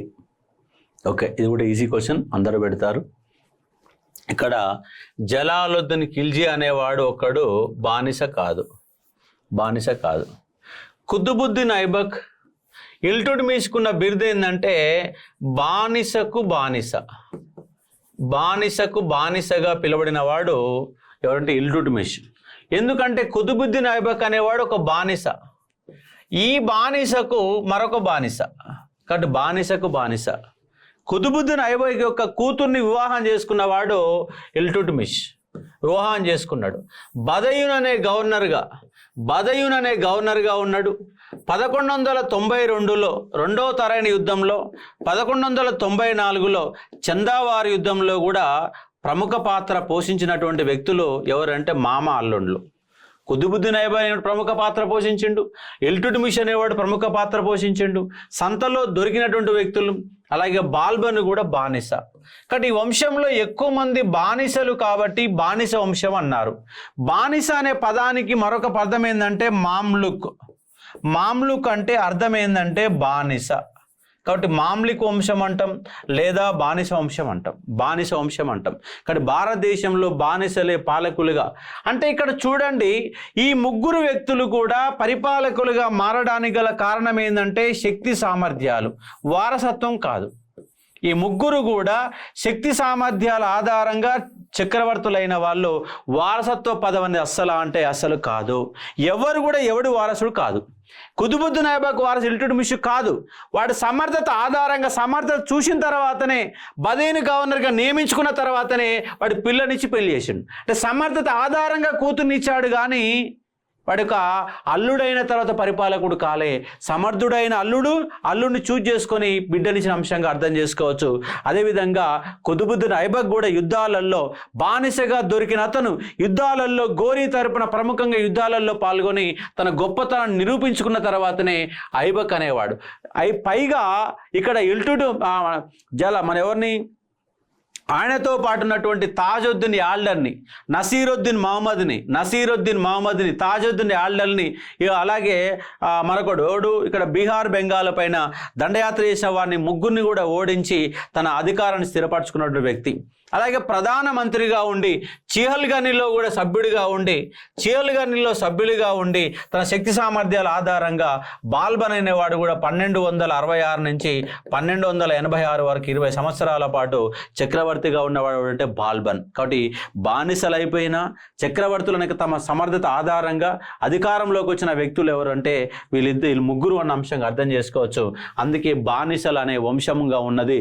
ఇక్కడ జలాలుద్దీన్ ఖిల్జీ అనేవాడు ఒక సైనిక అధ్యక్షుడిగా ఉండి చివరి కైకుబాదుని ఓడించి ఖిల్జీ వంశాన్ని ఏర్పాటు చేశారు. మిగతా ముగ్గురు కూడా బానిస అన్న అంశంగా అర్థం చేసుకునే ఒక ప్రయత్నం చేయవచ్చు. చూడండి, దివానిహి హరీష్, దివానిహి అమీర్ కోయి, దివానిహి రియాసత్, దివానిహి బందగాన్. వీటి యొక్క ఈ శాఖలని కొత్తగా ఢిల్లీ సుల్తాన్ల కాలంలో ఈ శాఖలు అనేవి ఏర్పాటు చేయబడ్డాయి. ఈ శాఖల్ని ఎవరు ఏర్పాటు చేశారనే దానిపైన ఇక్కడ క్వశ్చన్. కాబట్టి ఇక్కడ మంత్రివర్గాలు కూడా చాలా ఇంపార్టెంట్ అనే అంశంగా చూసుకునే ఒక ప్రయత్నం చేయవచ్చు. మంత్రివర్గాలు అనేవి కూడా ఇంపార్టెంట్. ఇలాంటి క్వశ్చన్ కూడా ఒకటి మీరు ప్రాక్టీస్ చేసుకునే ప్రయత్నం చేయవచ్చు. దీన్నే విశ్లేషణ చేసి రాసుకొని క్రింది వానిలో సరికాని వ్యాఖ్యానాన్ని సరైన వాటిని గుర్తించండి క్వశ్చన్. ఈ రెండు కలిపి రాసుకోవచ్చు. ఈ రెండు కలిపి మీరు సెంటెన్స్ రాసుకొని ఈ క్రింది వానిలో సరైనది అని చెప్పేసి కూడా క్వశ్చన్ ఆన్సర్ రాసుకోవచ్చు. జతపరచండానే కలుపుకుంటే మళ్ళీ సరైన వ్యాఖ్యానాల రూపంలో కూడా మారడానికి అవకాశాలు ఎక్కువ ఉంటే చూసుకోవచ్చు. మీరు పొద్దుగాల క్లాస్లో వింటేనే ఈ క్లాసులో ఓపిక ఉంటుంది. మీరు క్లాసులో మీ సబ్జెక్టు పైన అవగాహన లేకుండా క్లాసులో కూర్చుంటే చిరాకు అనేది పెరుగుతుంది. కాబట్టి చిరాకు పెరగకుండా మీరు క్లాస్ రూమ్లోనే ప్రశాంతంగా క్వశ్చన్ ఆన్సర్ చేసే విధంగా ఉండాలంటే పొద్దుగాల మీరు క్లాస్ వినే ప్రయత్నం చేయండి. ఓకే, ఏ చూద్దాం. ఇప్పుడు ఇక్కడ చూడండి, కొంత ఏ చెప్పారు, కొంత బి చెప్పారు. ఏనా బీనా ఒకసారి చూద్దాం. చూడండి, దివానిహి హరీజ్ అనేది సైనిక శాఖ. దివాన్ అనేది సైనిక శాఖ. ఈ సైనిక శాఖను ఏర్పాటు చేసిన వ్యక్తి ఎవరంటే బాల్బన్. ఎవరండి? బాల్బన్ ఏర్పాటు చేసిండు. B2 బాల్బన్ అనే వ్యక్తి ఏర్పాటు చేశాడు. దివానిహి అమీర్ కోయ్ అనేది వ్యవసాయ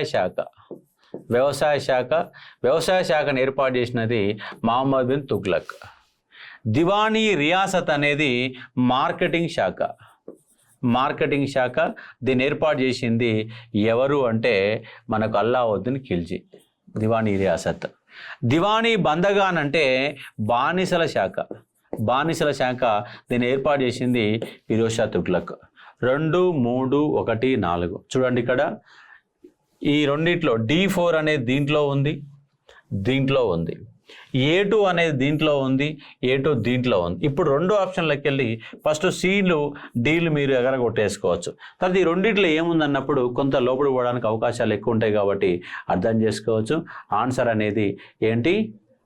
C1 అనేది ఉంది కాబట్టి ఇక్కడ A is the right answer. A is the right answer. A is the right answer. చాలామంది బి పెట్టారు. ఇక్కడ B1 ఉంది. అమీర్ కోయ్ అనేది ఇక్కడ అమీర్ కోయ్ 3 ఉంది, B3 కాబట్టి అక్కడ C1 రియాసత్ ఎవరు? అల్లావుద్దీన్ ఖిల్జీ, బందగాన్, అలాగే హరీజ్ బాల్బన్. ఇక్కడ కాన్సెప్టు ఏ శాఖలు ఏర్పాటు చేశారు. ఇదే క్వశ్చన్ని ఇప్పుడు కనుక ఇది పక్కన పెట్టేసి ఇది కనుక చేసుకుంటే ఇది కూడా మీకు మరొక క్వశ్చన్ ఆన్సర్గా మారడానికి అవకాశం ఉంది. ఇట్లా కూడా క్వశ్చన్ రావచ్చు. ఇక్కడ చూడండి ఈ 4 కనుక ఇక్కడ 1 వ్యవసాయ శాఖ, 2 బానిస శాఖ, 3 సైనిక శాఖ, 4 మార్కెటింగ్ శాఖ. ఇప్పుడు కూడా చేయొచ్చు కదా, ఇప్పుడు క్వశ్చన్ అవుతుంది కదా, మరో క్వశ్చన్ కూడా తయారైంది కదా. కానీ ఇట్లా మీరు ఎనీ క్వశ్చన్లు ఎట్లనైనా మనం తయారు చేసుకునే ప్రయత్నం చేయవచ్చు. ఇట్లా కూడా మరో క్వశ్చన్ మీరు ఫ్రేమ్ చేసుకోవచ్చు. సబ్జెక్ట్ అదే కానీ ఇక్కడ మారే పరిస్థితుల సందర్భంగా లేదు. ఇదే క్వశ్చన్ని అల్లావుద్దీన్ ఖిల్జీ అనే వ్యక్తి మార్కెటింగ్ శాఖ ద్వారా మొత్తంగా మార్కెటింగ్ సంస్కరణలు ప్రవేశపెట్టాడు అనవచ్చు. వ్యవసాయ శాఖను ఏర్పాటు చేసిన వ్యక్తి మహమ్మద్ తుగ్లక్ ఎందుకు ఏర్పాటు చేశారంటే ఆయన అంతర్వేదిలో రైతులు అనే వాళ్ళకు పన్నులు పెంచి గందరగోళాలు చెలరేగినప్పుడు సపరేట్గా వ్యవసాయ శాఖను ఏర్పాటు చేశాడు. అట్లా వ్యాఖ్యాన రూపంలో కూడా మీరు తీసుకునే ప్రయత్నం చేయవచ్చు. అంటే ఒకటే క్వశ్చన్లో పలు విధాలుగా మనం సమాధానాలు దొరకవచ్చు, వ్యాఖ్యాన రూపంలో రాసుకోవచ్చు, సబ్జెక్టుని కవర్ చేసుకోవచ్చు. పేరుకు 4 క్వశ్చన్లు కానీ ఇక్కడ దాని మీద 20 క్వశ్చన్లు నేను తయారు చేయగలుగుతా. ఒకటే ఈ 4 క్వశ్చన్ల ఆధారంగా టోటల్గా 20 క్వశ్చన్లు మనం తయారు చేసుకోవచ్చు. 20 క్వశ్చన్స్ తయారు చేయడానికి అవకాశం ఉంది కాబట్టి కొంత జాగ్రత్త పడండి. మనం సబ్జెక్టు నేర్చుకునే ప్రయత్నం చేయవచ్చు. నెక్స్ట్ కామ్స్, ఖరజ్, జకత్, జీజియా, షరబ్ ముస్లిమేతరులపై విధించే పన్ను, నీటి వాడుకున్నందుకు విధించిన పన్ను, భూమి శిస్తు, జీజియా, యుద్ధ దోపిడీ పన్ను, ముస్లింల సంపాదనలో 2.5% వంతు చెల్లించే పన్ను. 2.5% వంతు చెల్లించే పన్ను అనే కాన్సెప్ట్లలో ఇక్కడ పన్నులు ఇచ్చినాం. ముస్లింలు ఇక్కడ ఖురాన్ అనుమతించినటువంటి పన్నులు. ఈ పన్నులు ప్రధానంగా ఎవరు వసూలు చేశారు అంటే మనకు ఫిరోజ్ షా తుగ్లక్ వసూలు చేశాడు. ఫిరోజ్ షా తుగ్లక్ వసూలు చేసే అంశంగా అర్థం చేసుకోవచ్చు. అందరూ సీనే చెప్తున్నారు. ఇక్కడ మీకు కన్ఫ్యూజ్ అయ్యేది ఏంది, కన్ఫ్యూజ్ కాంది ఏంటి, మొత్తంగా మీకు వివరాలు ఇచ్చే ఒక ప్రయత్నం చేస్తాను. పొలిటికల్ హిస్టరీ ఎవరైనా చేయగలుగుతాం. ఇక్కడ సాహిత్య గ్రంథాలు వచ్చినప్పుడు మాత్రమే కన్ఫ్యూజ్ అవుతుంది.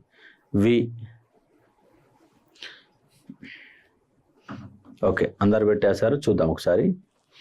కామ్స్ యుద్ధ దోపిడీ పన్ను. కామ్స్ అంటే యుద్ధ దోపిడీ పన్ను 4. అలాగే ఖరజ్ అంటే ఏంటిది? భూమి శిస్తు. ఖరజ్ అంటే భూమి శిస్తు. జకత్ అంటే ముస్లింల సంపాదనలో చెల్లించే పన్ను. జీజియా అంటే ముస్లిమేతరుల పైన విధించే పన్ను. అలాగే షరబ్ అంటే నీటి తీరువ పన్ను. 4, 3, 5, 1, 2. 4, 3, 5, 1, 2. C is the answer. 4, 3 last ఏముంది? 2 ఉంది కాబట్టి ఇది సి ఇస్ ద ఆన్సర్. అంతమంది ఏం పెట్టారు?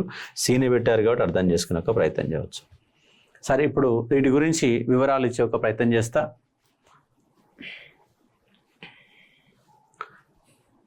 ఇక్కడ చూడండి, జకత్, ఖరజ్ ఈ రెండింటి దగ్గర మీరు కన్ఫ్యూజ్ అవుతారు. జకత్, ఖరజు కన్ఫ్యూజ్ అవుతారు. అలాగే మనం చూసేటువంటి పనులలో జీజియా ఎవ్వరు కన్ఫ్యూజ్ గారు, కామ్స్ ఎవ్వరూ కన్ఫ్యూజ్ గారు, అలాగే షరబ్ ఇవి కన్ఫ్యూజ్ కారు.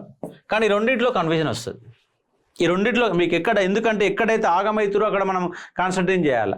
జీజియా అంటే ముస్లిమేతరుల పైన పన్ను, ముస్లిమేతరులపై పన్ను అనేది కంపల్సరీ మనకు గుర్తుంటుంది. కామ్స్ అంటే యుద్ధ దోపిడీ పన్ను, ఇది కూడా గుర్తుంటుంది. షరబ్ అంటే నీటి తీరువ పన్ను, ముస్లిమేతరుల పైన పన్ను వసూలు చేయబడింది. మొట్టమొదటిసారిగా మహమ్మద్ బిన్ కాసిం అనేవాడు భారతదేశం పైన ముస్లింల పైన వసూలు చేశారు. దీనికి అపోజిట్గా తురకదండ చంద్రదేవుడు, తురకదండ అనే ఒక ప్రతిహార రాజు ఎవరండి?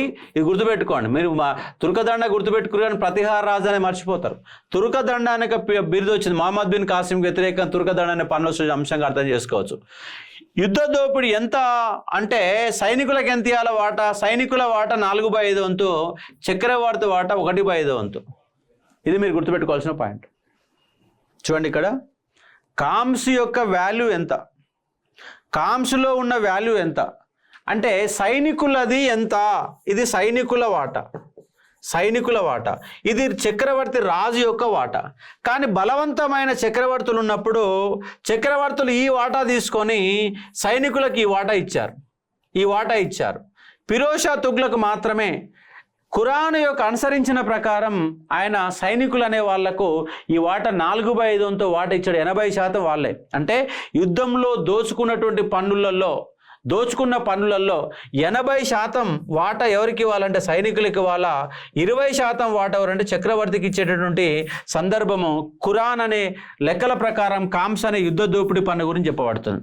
కానీ చక్రవర్తులు అనే వాళ్ళు 80% తీసుకొని ఇక్కడ సైనికులు అనే వాళ్ళకి 20% మాత్రం ఇచ్చిన అంశాన్ని ఇక్కడ అర్థం చేసుకునే ఒక ప్రయత్నం చేయవచ్చు. యుద్ధ దోపిడీ పన్నుగా గుర్తుపెట్టుకునే ఒక ప్రయత్నం చేయాలి. అలాగే నీటి వాటాని, నీటు అంటే నదులకు ప్రాజెక్టులు కట్టినప్పుడు, కాలువలు దోవినప్పుడు, చెరువుల మీద వసూలు చేసిన పన్ను భారతదేశంలో ఎంత వసూలు చేశారంటే 1/10 వంతు. ఇది పండిన పంట. చూడండి ఇక్కడ కాన్సెప్ట్ ఏంది? ఖరజు అండ్ షరబు రెండు కూడా ఒకే రకమైనటువంటి పన్నులు. ఖరజు అండ్ షరబు అనేవి పండిన పంటలో ఇదేమో 1/10 ఉంటే ఇదేమో 1/3 ఉంది, 1/3 వంతు ఉంది. అలాగే మీకు అల్లావుద్దీన్ ఖిల్జీ అనేవాడు 1/2 వంతు వసూలు చేశాడు. ఖరజ్ అంటే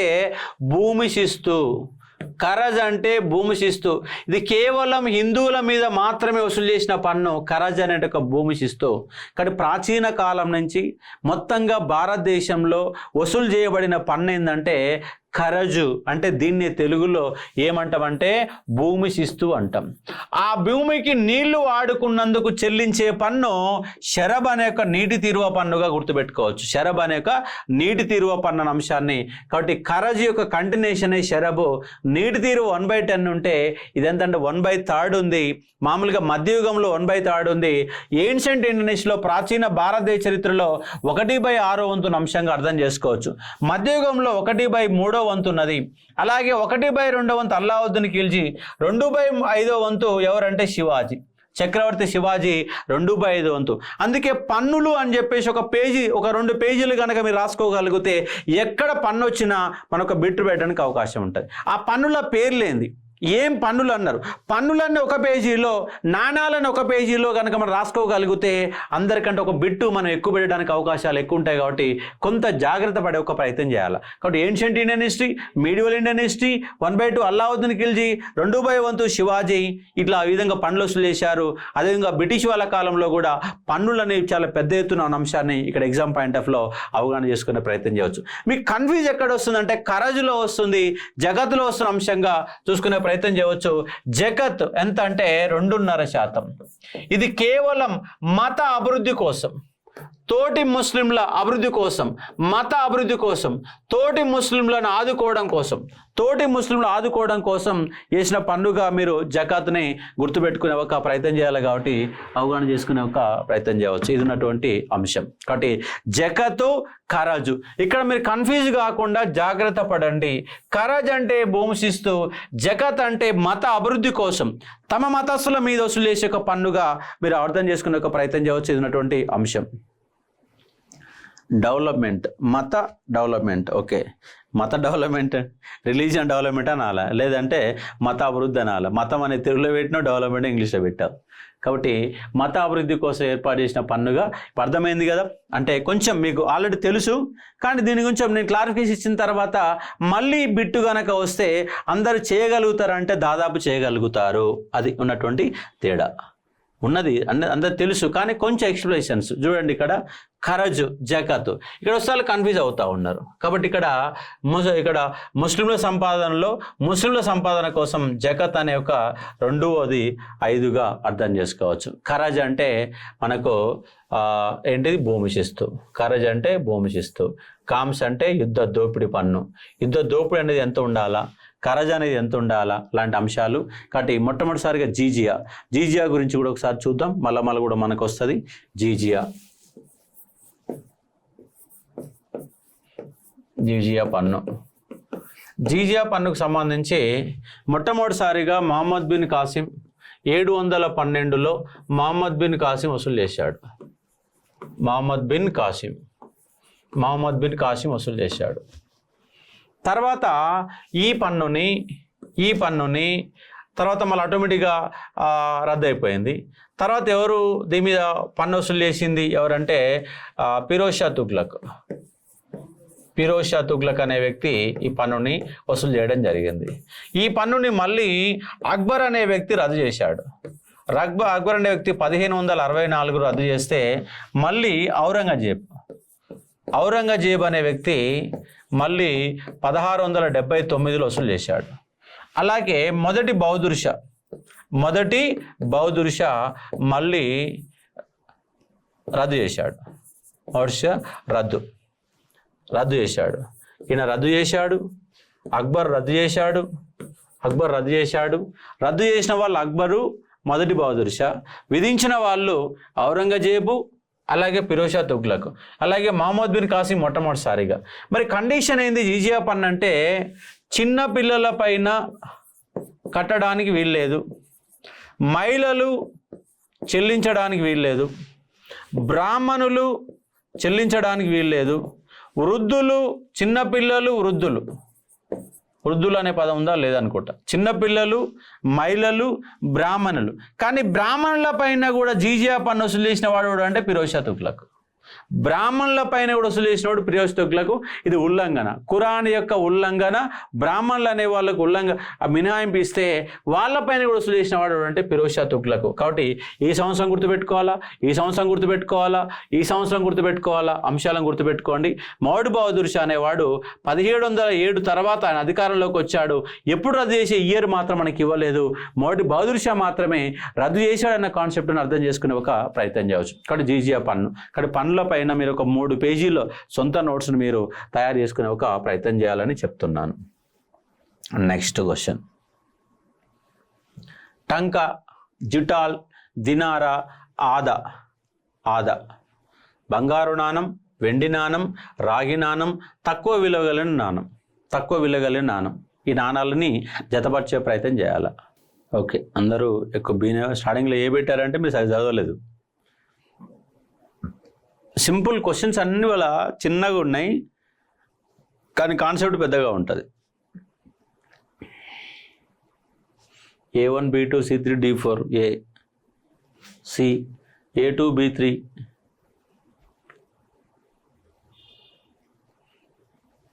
ఓకే, ఇప్పుడు చూద్దాం ఆన్సర్ చూద్దాం. టంకా వెండి నాణం. టంకా అనేది వెండి నాణం. జిటాల్ అనేది రాగి నాణం. ఈ రెండు ఏర్పాటు చేసింది ఇల్టుట్మిష్ అనేవాడు ఏర్పాటు చేశాడు. దినారా అనే బంగారు నాణాన్ని ఏర్పాటు చేసిన వ్యక్తి మహమ్మద్ బిన్ తుగ్లక్. అలాగే ఆదా బిక్ శశిగాని అనే ఆదా బిక్ శశిగాని ఈ 3 పన్నులను వసూలు చేసింది ఎవరంటే ఫిరోజ్ షా తుగ్లక్ ఏర్పాటు చేశాడు. తక్కువ విలువ గల నాణాన్ని తయారు చేసిన ఎవరంటే ఫిరోజ్ షా తుగ్లక్. ఇది ఉన్నట్టు అంశంగా అర్థం చేసుకోవచ్చు. కాబట్టి దినారా, ఆదాలి బంగారు నాణ్యంతో పాటుగా ఆదాలి అనేటువంటి వెండి నాణాన్ని కూడా ఏర్పాటు చేసిన వ్యక్తి ఎవరంటే మహమ్మద్ బిన్ తుగ్లక్ అనే వ్యక్తి దినారా అనే నాణాన్ని ఏర్పాటు చేశాడు, ఆదాలి అనే నాదాన్ని ఏర్పాటు చేశారు. ఈ 3 కూడా దినారా, ఆదాలి 2 మహమ్మద్ బిన్ తుగ్లక్. అలాగే ఆదా బిక్ శశిగాని అనే వ్యక్తి 3 పనులు వసూలు చేసిన వ్యక్తి ఫిరోజ్ షా తుగ్లక్. అలాగే టంకా అనే వెండి నాణం, జిటాల్ అనే రాగి నాణం ఏర్పాటు చేసింది ఇల్టుట్మిష్. ఇది మనకున్నటువంటి అంశంగా అర్థం చేసుకోవచ్చు. ఇక్కడ కొంత కన్ఫ్యూజ్ ఉంటుంది, చూద్దాము. ఏడేముంది 2, 3, 1, 4 2, 3, 1, 4 B is the right answer. మళ్ళీ ఒకసారి చెప్తాను చూడండి. ఇల్టుట్మిష్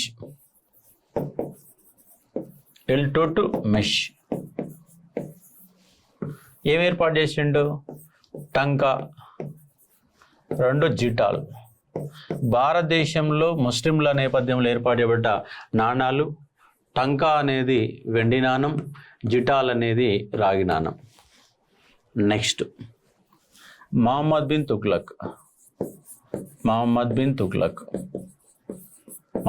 తుగ్లక్ దినారా బంగారు, ఆదాలి వెండి నాణం. నెక్స్ట్ ఫిరోజ్ షా తుగ్లక్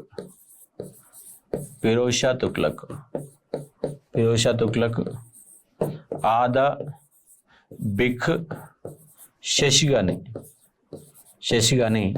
అనే 3 కూడా తక్కువ విలువ కలిగిన నాణాలని ఏర్పాటు చేసింది ఎవరంటే ఫిరోజ్ షా తుగ్లక్. జిటాల్లో భాగాలు ఉంటాయి, 1/6 వంతు, 1/4 వంతు అట్లా నాణాలు ఉంటాయి. కాబట్టి అర్థం చేసుకునే ఒక ప్రయత్నం చేయవచ్చు. ఇవి నాణాలు. కాబట్టి నాణాలు అనే కాన్సెప్ట్ పైన మీరు ఒక 2 పేజీల నోట్స్ ఖచ్చితంగా తయారు చేసుకోవాలి. మన తెలంగాణ హిస్టరీలో షార్ట్ నోట్స్ అయితే ఎట్లా ఉన్నదో అలాంటి నోట్స్ని మీరు సొంతంగా తయారు చేయగలిగితే మీ సబ్జెక్ట్ పైన గ్రిప్ వచ్చినట్టు లెక్క. అట్లా సొంతంగా తయారు చేయాలంటే ఒక ఇండియన్ హిస్టరీ పైన మీరు ఒక 8 రోజుల పాటు గ్రౌండ్ వర్క్ చేస్తే తప్ప మీరు షార్ట్ నోట్స్ తయారు చేయలేవు. అది ఉన్నట్టు అంశంగా అర్థం చేసుకునే ఒక ప్రయత్నం చేయవచ్చు. నెక్స్ట్ క్రింది వ్యాఖ్యానాల్లో సరైన దాన్ని గుర్తించము. గంగా, యమున, సట్లెజ్ నదులకు కాల్వలు తవ్వించిన ఢిల్లీ సుల్తాను ఫిరోజ్ షా తుగ్లక్. ఉత్తర దక్షిణ భారతదేశ దండయాత్ర నిర్వహించి మొత్తం భారతదేశాన్ని ఏకం చేసిన ఢిల్లీ సుల్తాన్ మహమ్మద్ బిన్ తుగ్లక్. తంతితపాల పద్ధతిని ప్రవేశపెట్టినది గియాజుద్దీన్ తుగ్లక్. బ్రాహ్మణులపైన జీజియా పన్నును విధించిన ఢిల్లీ సుల్తాన్ అల్లావుద్దీన్ ఖిల్జీ. ఓకే, సమాధానం చూద్దాం. చాలామంది ఎక్కువ ఏ పెట్టారు. ఏ అనేది కాదు ఆన్సర్, అనేది ఏసీ అనేది ఆన్సర్. ఎందుకు ఏసీ ఆన్సర్ అనేది మీకు చెప్పే ప్రయత్నం చేస్తాను. చూడండి, బి ఆన్సరు. గంగా, యమున, సట్లెజ్ నదులకు కాలువలు తవ్వించిన ఢిల్లీ సుల్తాన్ ఫిరోజ్ షా తుగ్లక్. కాబట్టి వ్యవసాయదారులకు, అగ్రికల్చర్ వారికి బాగా సహాయం చేసిన వ్యక్తి, బానిసలకు ఎక్కువగా సహాయం చేసిన వ్యక్తి, మొత్తంగా సంక్షేమ పథకాలు ప్రవేశపెట్టిన వ్యక్తి ఎవరంటే ఫిరోజ్ తుగ్లక్. కాబట్టి వ్యవసాయదారులని ఒక అగ్రికల్చర్ నేపథ్యంలో అభివృద్ధి కోసం పనిచేసినటువంటి వ్యవసాయదాత, అదేవిధంగా బానిసల సంక్షేమ శాఖలు ఏర్పాటు చేసిన వ్యక్తి ఫిరోజ్ తుగ్లక్. రైట్. ఉత్తర దక్షిణ భారతదేశ దండయాత్రలు నిర్వహించి మొత్తం భారతాన్ని ఏకం చేసినటువంటి వ్యక్తి మహమ్మద్ బిన్ తుగ్లక్ కంటే ముందే ఎవరు అంటే అల్లావుద్దీన్ ఖిల్జీ దండయాత్రలు చేసిన తర్వాత దాన్ని కాపాడుకోలేకపోయిన వ్యక్తి మహమ్మద్ బిన్ తుగ్లక్. దాన్ని కాపాడలేకపోయాడు. ఈయన కాలంలో విజయనగర సామ్రాజ్యం, బహుమని సామ్రాజ్యాలు ఏర్పాటైనాయి. దాన్ని కాపాడుకోలేకపోయినటువంటి వ్యక్తి ఎవరంటే మహమ్మద్ తుగ్లక్. కాబట్టి అల్లావుద్దీన్ ఖిల్జీ అనేది బి ఆన్సర్. కాబట్టి B is the wrong answer. Mohammed bin Tughlaq కాదు, అల్లావుద్దీన్ ఖిల్జీగా గుర్తుపెట్టుకోవాలి. అలాగే తంతి తపాలా పద్ధతిని ఏర్పాటు చేసిన వ్యక్తి ఎవరంటే గియాన్ తుగ్లక్ ఏర్పాటు చేశాడు. మొట్టమొదటిసారిగా అంటే గుర్రాలపైన అంచె తపాలా పద్ధతి, గుర్రాలపైన ఒకదానికి ఒక ప్రాంతానికి ఒక ప్రాంతానికి ఏర్పాటు చేసినటువంటి వ్యక్తి ఎవరంటే గియాన్ తుగ్లక్ కాబట్టి అంశాన్ని అర్థం చేసుకోవచ్చు. Right answer. బ్రాహ్మణుల పైన జీజియా పన్నును ఇచ్చిన ఢిల్లీ సుల్తాన్ అల్లావుద్దీన్ ఖిల్జీ కాదు, ఎవరంటే ఫిరోజ్ షా తుగ్లక్. ఇప్పుడే చెప్పాం. ఫిరోజ్ షా తుగ్లక్ అనేవాడు ఐశ్వర్ కాబట్టి డి కూడా ఆన్సర్ తప్పు. ఏసీ అనేది ఆన్సర్ కాబట్టి బి రైట్ ఆన్సర్గా గుర్తుపెట్టుకోండి. కొంచెం జాగ్రత్త పడాలి. తప్పు ఫటాఫట ఏ అని పెట్టేస్తున్నారు. సబ్జెక్టు పైన పొద్దుగాల ఆల్రెడీ మీకు వీడియోలు అప్లోడ్ చేశాను. ఆ వీడియోలు మొత్తం ఈ యొక్క క్వశ్చన్స్ కూడా చేయగలిగితే కళ్ళు మూసుకుని ఆన్సర్ చేసే విధంగా ఉంటుంది కాబట్టి చూసుకునే ప్రయత్నం చేయవచ్చు. నెక్స్ట్, ఢిల్లీ సుల్తాన్ల కాలంలో దండయాత్ర చేసిన విదేశీయుడు తైమూర్ వారసులే సయ్యద్ వంశస్థులు. మస్నద్ అనే పద్ధతిని ప్రవేశపెట్టినది బహలాల్ లోడి. అలాగే గంగా నది పుష్కరాల సందర్భంగా తీర్థయాత్రికుల పనును ప్రవేశపెట్టినది సికిందర్ లోడి. ఆగ్రా పట్టణ నిర్మాత సికిందర్ లోడి. ఏంటి ఆన్సర్ ఏంటి చెప్పండి. వీడియోలు మీకు కాంటెంట్లో ఉంటాయండి, కాంటెంట్లో వీడియోస్ ఉంటాయి. మీ కాంటెంట్లో లైవ్లో కాకుండా కాంటెంట్లో ఆల్రెడీ రికార్డెడ్ వీడియోస్ మొత్తం పెట్టాము. ఆన్సర్ ఈజ్ ద డి, ఎందుకంటే అన్నీ కూడా రైటే. ఎక్స్ప్లెనేషన్ చూసే ఒక ప్రయత్నం చేద్దాం. ఏంటి అంటే ఢిల్లీ సుల్తాన్ల కాలంలో 1398లో భారతదేశం పైన దండయాత్ర చేసిన వాడు తైమూర్ అనేవాడు దండయాత్ర చేశాడు భారతదేశం పైన 1398లో. ఆయన వారసులే సయ్యద్ వంశస్థులు. కీజిర్ ఖాన్ సయ్యద్ అనేవాడు సయ్యద్ వంశాన్ని 1414లో ఏర్పాటు చేస్తే 1451 వరకు ముబారక్ షా, ఆలం షా లాంటి వాళ్ళు మొత్తంగా సయ్యద్ వంశస్థులు అనేవాళ్ళు పరిపాలన చేసే అంశంగా అర్థం చేసుకునే ఒక ప్రయత్నం చేయవచ్చు. మొట్టమొదటి ఆన్సర్ ఇస్ ద రైట్. అలాగే మస్నద్ అంటే అర్థం ఏంటంటే పెద్ద సింహాసనం అని అర్థం. మస్నద్ అంటే ఏంటంటే పెద్ద సింహాసనం అని అర్థం. మరి ఆ పెద్ద సింహాసనాన్ని ఎవరు ఏర్పాటు చేశారంటే బహలాల్ లోడి వంశాన్ని ఏర్పాటు చేయడమే కాకుండా అంతకుముందు మనకు వీళ్ళు ఆ సయ్యదులు అనే వాళ్ళు దీని పరిపాలన చేయలేక పారిపోతే మిగతా వాళ్ళ సహకారంతో నేనొక్కనే రాజును కాదు, నాతో పాటు మీరు కూడా రాజులే అని చెప్పేసి ఇటువైపు కొన్ని చైర్లు అటువైపు కొన్ని చైర్లేసి ఒక పెద్ద సింహాసనాన్ని ఏర్పాటు చేసిన వ్యక్తి ఎవరంటే బహలాల్ లోడిగా అర్థం చేసుకునే ఒక ప్రయత్నం. అంటే ఒక చైర్లో ఆయన కూర్చుంటే పక్కన మరికొన్ని చైర్లు వేస్తారు. పెద్ద సింహాసనం అంటే నువ్వు ఒక్కనివే కాకుండా నీతో పాటు అందరం కలిసి పరిపాలన చేద్దాము అన్న నేపథ్యంలో సర్పంచ్, వార్డు మెంబర్లు, నేను సర్పంచ్ అనుకుంటే వీళ్ళంతా వార్డు మెంబర్లు, అట్లా సర్పంచ్ ఇప్పుడు ముఖ్యమంత్రి అనుకుంటే మంత్రులు. That is the concept. కాబట్టి ఇది మస్నద్ సిస్టమ్ అంటే వాళ్ళ సీఎం ఉన్నాడు, మంత్రులు ఉన్నారు, ప్రధానమంత్రి ఉన్నాడు, మంత్రులు ఉన్నారు, అట్లా అప్పుడు కూడా ఉన్నారు. కానీ అలాంటి ఒక వ్యవస్థతోని మొత్తంగా కలిపి పరిపాలన చేసినటువంటి అందరికీ ప్రాధాన్యత ఇచ్చి ఒకే సింహాసనాన్ని, పెద్ద సింహాసనాన్ని ఏర్పాటు చేసిన వ్యక్తి ఎవరంటే మనకు బహలాల్ లోడిగా గుర్తుపెట్టుకునే ప్రయత్నం చేయవచ్చు. దీన్ని మస్నద్ సిస్టంగా చెప్పబడతాం. అలాగే గంగా నది పుష్కరాల సందర్భంగా తీర్థయాత్రికుల పన్నును ప్రవేశపెట్టింది ఎవరంటే సికిందర్ లోడి. ఇక్కడ సికిందర్ లోడి అనే వ్యక్తి ఆగ్రా పట్టణాన్ని కూడా నిర్మించాడు, ఆగ్రా పట్టణ నిర్మాత. అలాగే అక్కడ జరిగినటువంటి ఉత్సవాల గంగా నది సందర్భంగా తీర్థయాత్రికుల పన్నును ఆయన ప్రవేశపెడితే 1523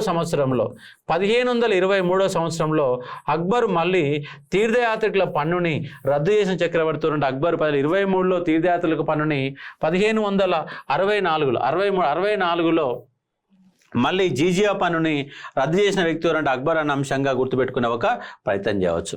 ఆగ్రా పట్టణ నిర్మాత సికిందర్ లోడి, ఫతేపూర్ సిక్రీ నిర్మాత అక్బరు. ఇలాంటి పట్టణాల నిర్మాణాలు ఒక మొత్తం పట్టణాలు లిస్ట్ ఇచ్చేసి ఏ పట్టణాన్ని ఎవరు నిర్మించారని ఒక పేజీని కూడా హిస్టరీ పరంగా మీరు తయారు చేసుకుంటే మరొక బిట్ రావడానికి కూడా అవకాశాలు ఎక్కువ ఉంటాయి కాబట్టి అర్థం చేసుకోవచ్చు. ఇది క్వశ్చన్ కూడా సమాధానం ఆల్ ఆర్ కరెక్ట్, ఎందుకు కరెక్ట్ అనే ఒక వివరణ కూడా మీరు అర్థం చేసుకునే ఒక ప్రయత్నం చేయవచ్చు. నెక్స్ట్ చివరి క్వశ్చన్,